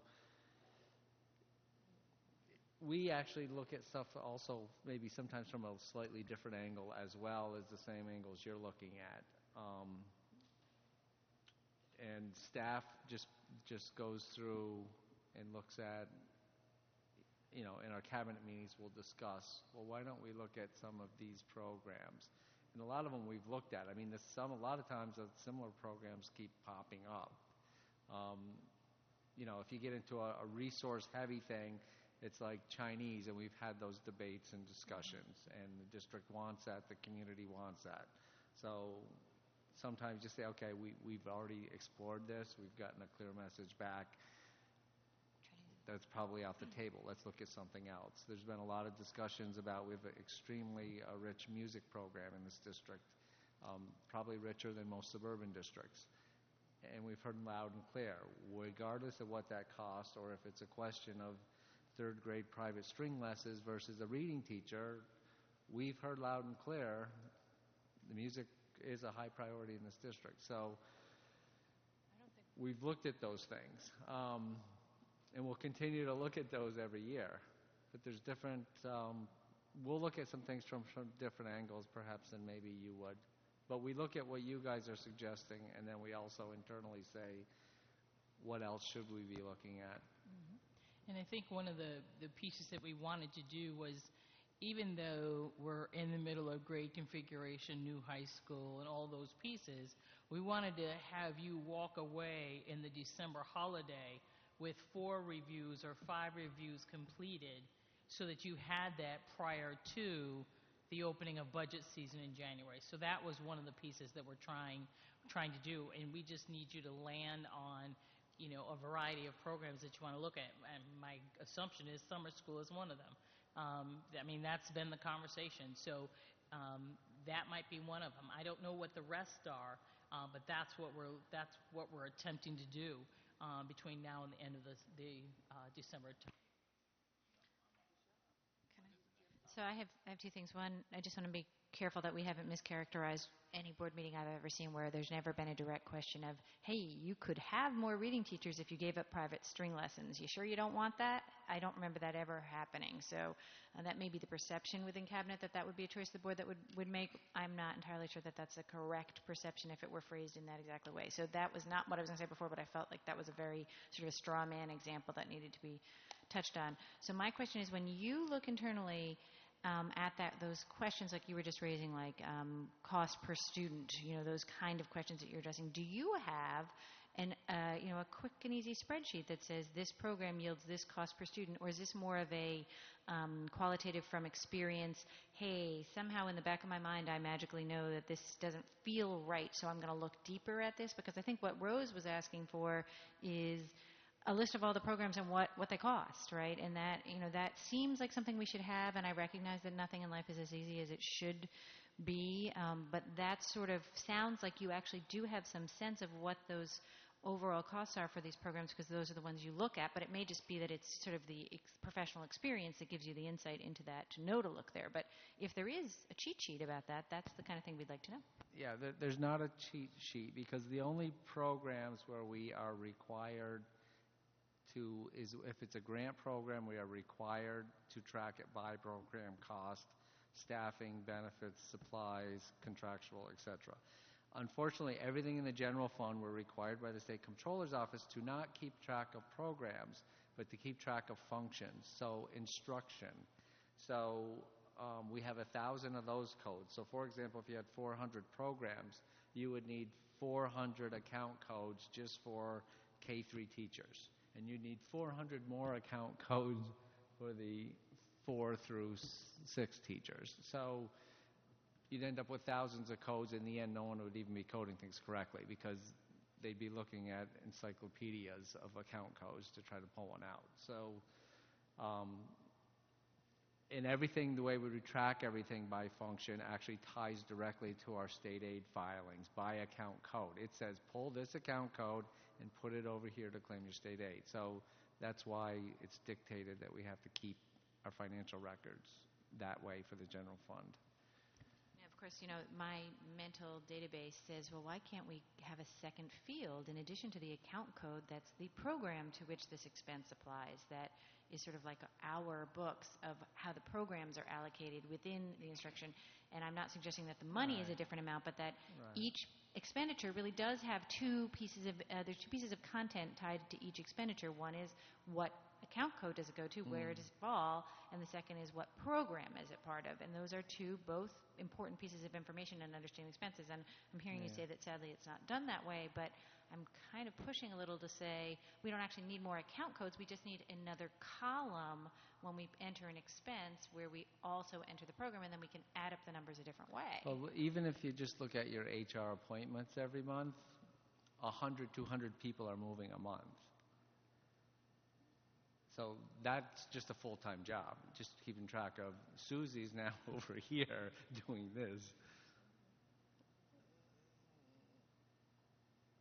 So I guess that says that we do, in fact, need to focus the efforts of the administration on selected programs that we would like to have evaluated to a certain degree. I mean, if we have, we can push a different budget approach, but we should keep talking, because right now I am looking at a clock that says December 15th. And if you're asking that, you're saying, hey, we want to get you some stuff before you go away for December, that's like 3 board meetings. Yeah. Right? It's really not very much time at all. Okay, so, I'm sorry. Did you want to? So, I understand the difficulty of what you're talking about, because you've explained it before about the FTEs, and then you have to pull these numbers together. But I'm siding with Ann about it, because to me, and I go back, I had found when I was actually going through some documents looking for stuff, the guidelines for program review, 2012 to 2013 budget development. So this predates superintendent, January 25th, 2012. And it has a series of bullets, 1, 2, 3, 4, 5, 6, 7, 8, 9, 10 of them. Is it mandated? How many students are impacted? Is the program currently successful? Percent of student passing? Can it be reduced and brought back later? Level of savings with elimination. And I know that we didn't create it as a board, it was created for us. So here's what I think I would like, and I'm now talking to, during this sort of discussion part, extra business, I was going to raise this as an idea. I would like very much to have us actually at the next board meeting have a few minutes and sort of talk beforehand, because this is what used to happen on the board, and Rose and Ginny remember it. So Bill and the superintendent, who was Ray Clucciello at the time, sat there, and because we didn't have a retreat at that point, and they said, going around, what are your goals? Actually, they were all the same, and I think at this point we all really have the same goals, and we've talked about them and the children we want to serve, most. But while not forgetting about the others, and we went around, and in a sense we provided, because it's, I said this last year, it's our budget, we vote on it, we're the ones responsible for it, we set the parameters. So the responsible, quoting Ginny, fiscally and programmatically responsible thing, which was not done last year. We just got a wholesale budget going through, and I was hoping this was going to be started earlier with the work that was done at trying to get budget information. At least we can start it now. It sounds like we're not getting the structure we're looking for. We need to impose our own structure, which is to say, the movement of students forward because we have an integrated system. For example, to have kids advance at the high school, that doesn't work because of the same BEDS code unless you also do work at ALC. So if ALC can drag down the graduation rate and all the other information because their numbers are dovetailed in. So you can't really separate doing work at the high school without that. You can't really separate from all those RTI. I mean, it is not 4 programs, and the problem I had last year, and I'm going to have it again with this budget, and why I think we should put a structure in, is at our level, certainly, if not, right below, we need a coherent district-wide perspective on what our goals should be for the year. What do we want to see achieved? Even if we don't meet those goals, what are we looking for, and then what do we have to do it? So if we're looking to start throwing it out, by 3rd grade, we want this number of children reading, and we want that improvement, then we know that as a coherent thing, we need to figure out what that's going to cost and what we need to move around. What are all the other things that are important? And so I think that whatever program review you're doing, you need to distribute to us, which we didn't get last year. So if you're doing stuff within cabinet, every time it's done, it's not a web posting thing, but it just comes to us as the board. But I believe that, and you look at these documents, the guidelines for program review, we're basically looking at the kinds of expenses like, we're not looking at library, things that are on here, but we are, or Project Lead the Way, but we are looking at the kinds of things, because this is old, ALC, so it's like all dead, RTI, coaches, PD, studio class. We're looking, AIS, we are looking at the big ticket items, and it's not 4. And the fact that it's a lot of work is just not an answer to me anymore. I cannot imagine that we will live with I don't believe this board will live through that same budget process again and will allow information to not come out that we need to vote on it. So why don't we get a jump start on it? Now you have an idea, and why don't we, the next board meeting, take 15, 20 minutes on the agenda to talk about it? Well, if you could clarify, because you're talking about the goals. This is also something I've been trying to schedule. So and I will clarify that we did used to do that exact process. We would do a goal-setting process, which is very important, and the superintendent would initiate it, and it was an important process for us to go through as a board. That hasn't happened for the past 3 years. I want to make sure that since we don't have the experience now on really how to do that, I feel like we do need to go through a process so we really, as a board, since it's not being led outside the board now, as a board, we need to know how to do that. So I am in the process of scheduling that. I agree it's super important, and I think that has been severely lacking in our district, and that has led to a lot of problems, us not going through that process. But I think that we need to do it as a board now because it used to come from a different place, and now we need to do it ourselves. And I apologize, so maybe I'll just explain that in addition to that, and maybe the issue is to discuss with your leadership how to get there, is we need to ensure that our decision-making and then the communication we have with our employee and then on through to cabinet is that it has to be, I don't think coherent is the word I'm looking for, but there has to be, you know what I'm talking about, so like things make sense, so it's not piecemeal. And my concern when you ask about 4 programs, and I know you didn't mean it, is it becomes this piecemeal project, and then we wonder, how come we didn't move? We're in stagnant growth. So I believe that if things don't happen, at least, the processes are important, so that's it. Excuse me. I've been real quiet because I already sent my email to Bill, and he knows what I want. But you need to stay on track, Jenny. I understand the goals that you're talking about, Madam President, but those are overall goals for the district. We need specific budget goals that fall in line with our budget. This is separate from this is why I want Sue to stay on track. Agreed. With what she's Sue asking mentioned for. the overall goals, and that's why I wanted to separate them. You've got to For budget, we got to get the goals, the top priority items. Now, I'm going to tell you something. I said it in the email, and I'm going to tell it to you face to face. I don't know how you're going to get around it. Every year, Bill, we hear procrastination and a little bit of wasting time and waiting to see if they're going to come back and mention it again, and I hope they don't. Well, you're going to have to step up to the plate. I guess I should have prefaced this with my apology like I've been doing all night, because I'm going to take you to the woodshed. Now, we got to get, we have got to get, the form she had is the most recent. Prior to that, if you remember, and I think you were on the board at the time, we used to get those orange sheets that back when the Harriet Gibbons program was on, the dollar amount, the students involved, it was a big, no, this was before then, and I think I have copies of it, and I think you were around. This, I think, is the sort of thing that we're talking about. I'm specifically interested in academics, the RTI, the AIS. We know the main things. You know the main things. We talk about this every year. That's why I'm not for us picking four. I'm for you getting them lined up. Not every single thing you have on your budget program is what we are interested in. Right. Now, you ought to know that by now. Right. You know the ones that present a problem every year.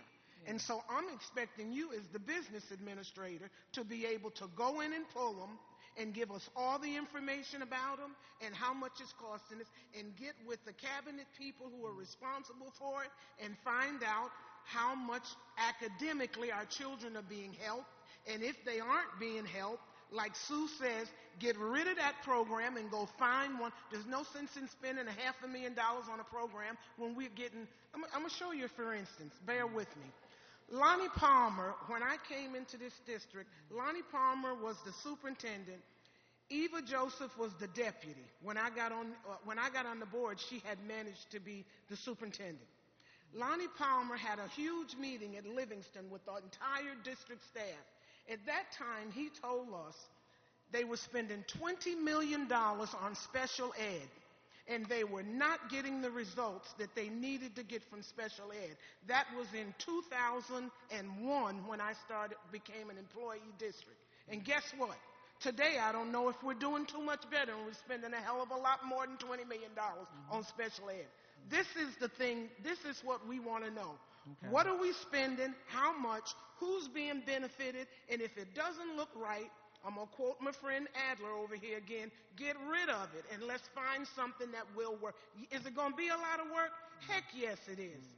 Heck yes, it's going to be a lot of work for you to pull it together. I'm not putting together the four that I think are the top. You've been business administrator long enough to be able to pull out what's important and give us the information. Now, that's where I'm at. You all can do whatever you want. If I could make a couple of suggestions. Oh, go ahead. I was just going to add to, I mean, I think what Rose is saying is certainly true, that many of these programs that we're really interested in come up over and over and over again. And this actually goes to the point of the board guidance around presentations that we have recently developed, which for the Albany High School Summer School final report, that our suggested guidelines were followed pretty closely. And so I am suggesting that, yes, now it's October 15th and February is right around the corner. So we are in a bit of a crunch and it is going to be a lot of work. But if we follow this kind of a program, of a kind of a model every time we talk about a program, we look at the budget, because that's the big piece. All of the things that Rose just described, how much does it cost, how many children does it serve, where are those children, and is it working? Those are the things that are in that guidance. And I don't really fully understand if we're all on the same page here, fellow board members, but I want that to be every time somebody gets up there to tell me, oh, I'm going to talk about AIS, oh, I'm going to talk about RTI, oh, I'm going to talk about whatever it is, to do it with that format so that I know how much it costs. Because if I don't know how much it costs, it's very hard for it to really help me in doing my responsibility, which is guiding the budget. And so I commend to you the summer school final report from Albany High School as a model for how we should be doing it all year, so that we have 12 months to do this work, not 6 weeks before December and then 6 weeks after December. So yes, it's a tremendous amount of work, and I think that that's an important distinction that Rose made just now, which is it's not every program, it's every meaningful program. What did you say, Sue? Yeah, right. But I do think that, that's an important distinction between, we're not necessarily asking for each of the 180 after-school programs to be individually evaluated. Right. We're asking for the ones that we felt last budget cycle. I think that this is a general consensus that last year the budget cycle was sort of like, hey, let's keep doing what we're doing and let's do some other stuff. But we know full well that we're not doing a good enough job. So to say just keep doing what we're doing is just so not okay. Like, we want to spend less on things that aren't working and more on stuff that we know where we need to put money. What's irritating is, and I'm sorry, I just got to say it, I'm loud. We went through this whole discussion last year. You should have started with this in September when the school year started. Somebody in your staff somewhere should have been pulling this together and have something to show us by now, maybe not the completed thing, but something, because you knew from last year we were going to come right back, and we're coming back strong with it. This is what we want, and I know it can come out of the business department. So if I could just make a couple of suggestions.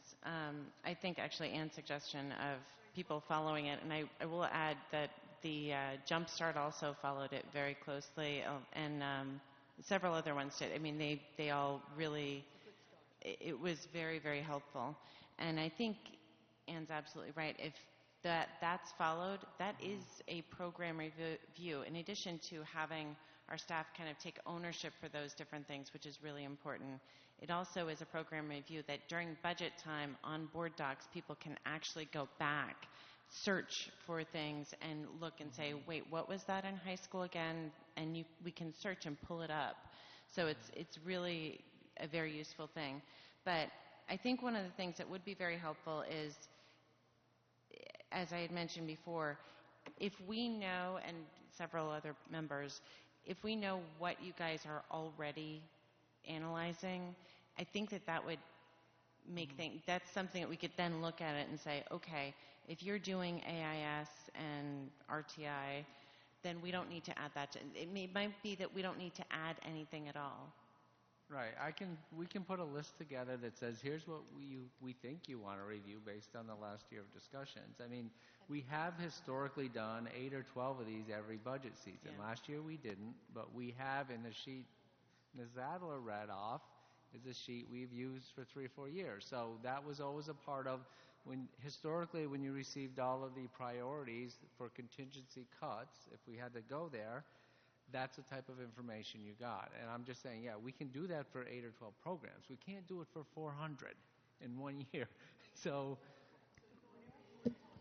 right. So this sounds like a reasonable process that you have just proposed, Bill, which is that you construct the list of the number to be named later of programs that you think would be reasonable for us, that we should look at, because we've been talking about them for the last year. Send that to the board, and if there's something missing off of that, somebody will be sure to let you know. I think that would work. I think, yeah. Then you know what moves the lever. My second suggestion, I don't know that we actually need to do. I was going to suggest that we continue the discussion at a different board meeting, but I think we just came to a resolution. Great.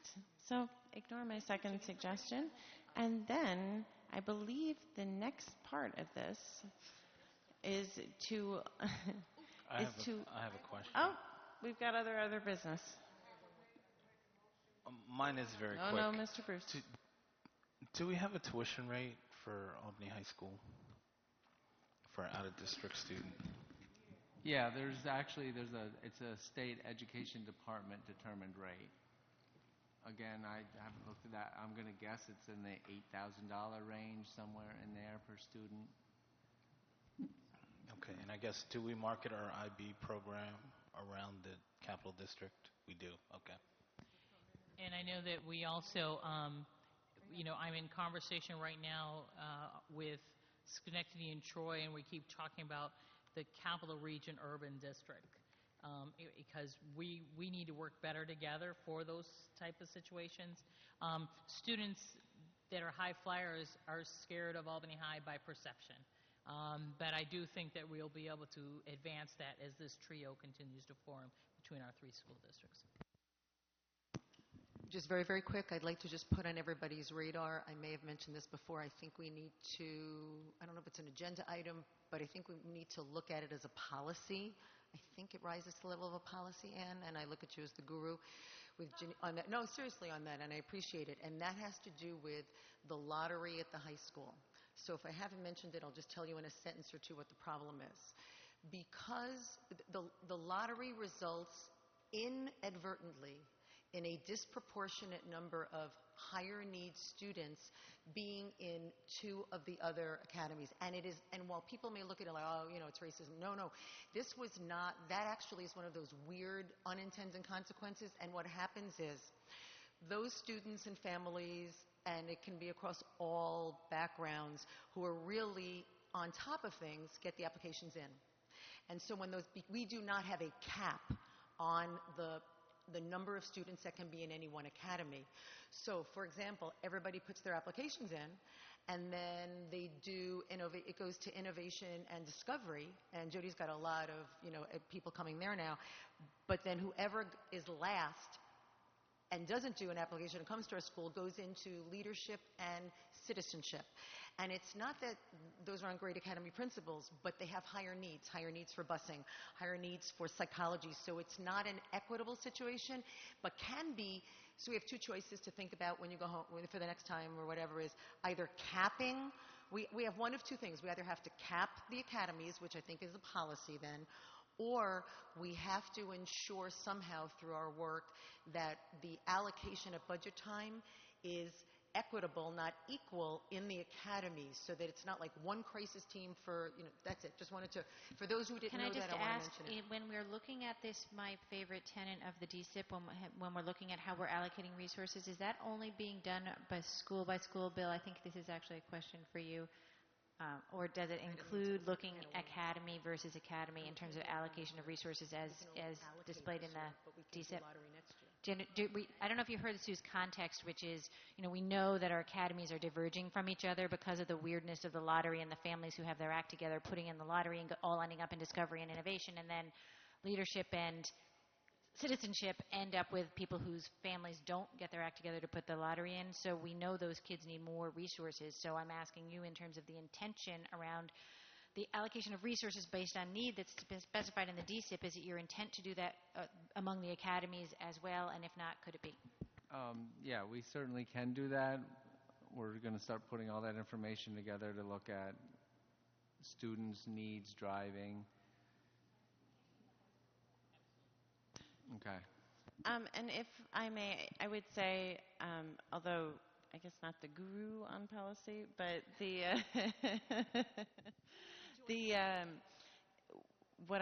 Anna's definitely the guru of a lot of technological things on policy and beyond.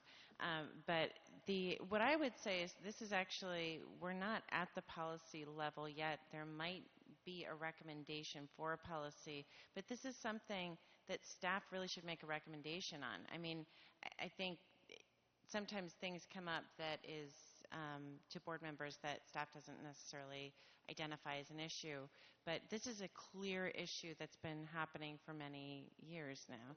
So, I mean, I think this is a charge that we really need to have our staff look at.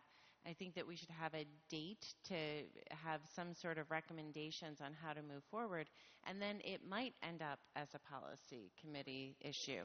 But I think that we need to have staff do some work first to figure out some outcomes, and that might, I think we would have to have a straw poll on that. No, and thank you very much, because I think staff at the high school was not sure that was something the board was willing to address, or that's sort of a hard way to put it, but it had other parts, choice involved and other stuff. So that's great. Thank you. I think they will be very happy with that. Well, I think we should, just to be official, are there 4 board members that are interested in that? Just to be clear, that is to have a thought process in the staff with a presentation of a recommendation to address, not this lottery that we've already sent the the flyer out for, we're talking about for the following year, but to propose some alternatives. We can do resource allocation for this year, but that's a... Yeah. Right. It doesn't propose some. It doesn't necessarily mean. I think to me, it's a bigger question. It's to propose some alternative ways to allocate students among the academies. I'm not going to say to allocate resources if they like the way it's going. I mean, just some combination thereof. There's got to be one or the other, or both. It is sticky note. And some kids will say, "I love that academy." So just so we are, can we get? Are there 4 board members who are that is unanimous that we're interested in that? And then is there something, Dr. V? Can you give us kind of a timeline with that, because I think that would be helpful for us to keep in mind as well. Well, no, I mean, if that's something that, and clearly we can be flexible about it, but if we can know that December we should start looking about maybe starting to have the discussion on different options, I think that's something we can plug into our... Just pre-budget, probably. Yeah, I was going to say, I would love to say December. I'm thinking with the current work, it's going to be closer to January, but... Why don't we say January? That way it's before a budget. That's perfect. Oh, very funny. Did you hear what you said when she said January? Yeah. Does anybody know how we're supposed to sign off of this, or do we just leave it? Oh, Jen would know.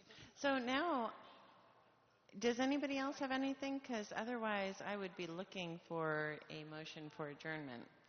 Ms., is this for an adjournment, or is this? All right. Ms. Savage moves to adjourn. Ms. Adler seconds. All in favor? That is unanimous. Rose, put your hand up. Yep. All right. Good night, everyone. Thanks so much. Is because Nicole said, make sure you don't leave your computer somewhere with not logging out. I don't know how to, I don't, so that's what I'm saying, just hit the button, just, no. Oh, I put my glasses away. I'm like, oh my God. Oh, no, I don't. I actually don't shut it down because my computer is so bad and slow that I need to get a new computer, but I had to wait till the beginning of October because I had summary judgment motion papers, huge ones, and I couldn't risk my computer screwing up. Thank you. And by the way, oh my God, there are so many reasons that I love you, let me count the ways, but this is the most, this is really, I don't even celebrate Christmas, and I can't imagine Christmas being better. No, I'm serious, like looking at it and working with it and not having to work hard copy to phone to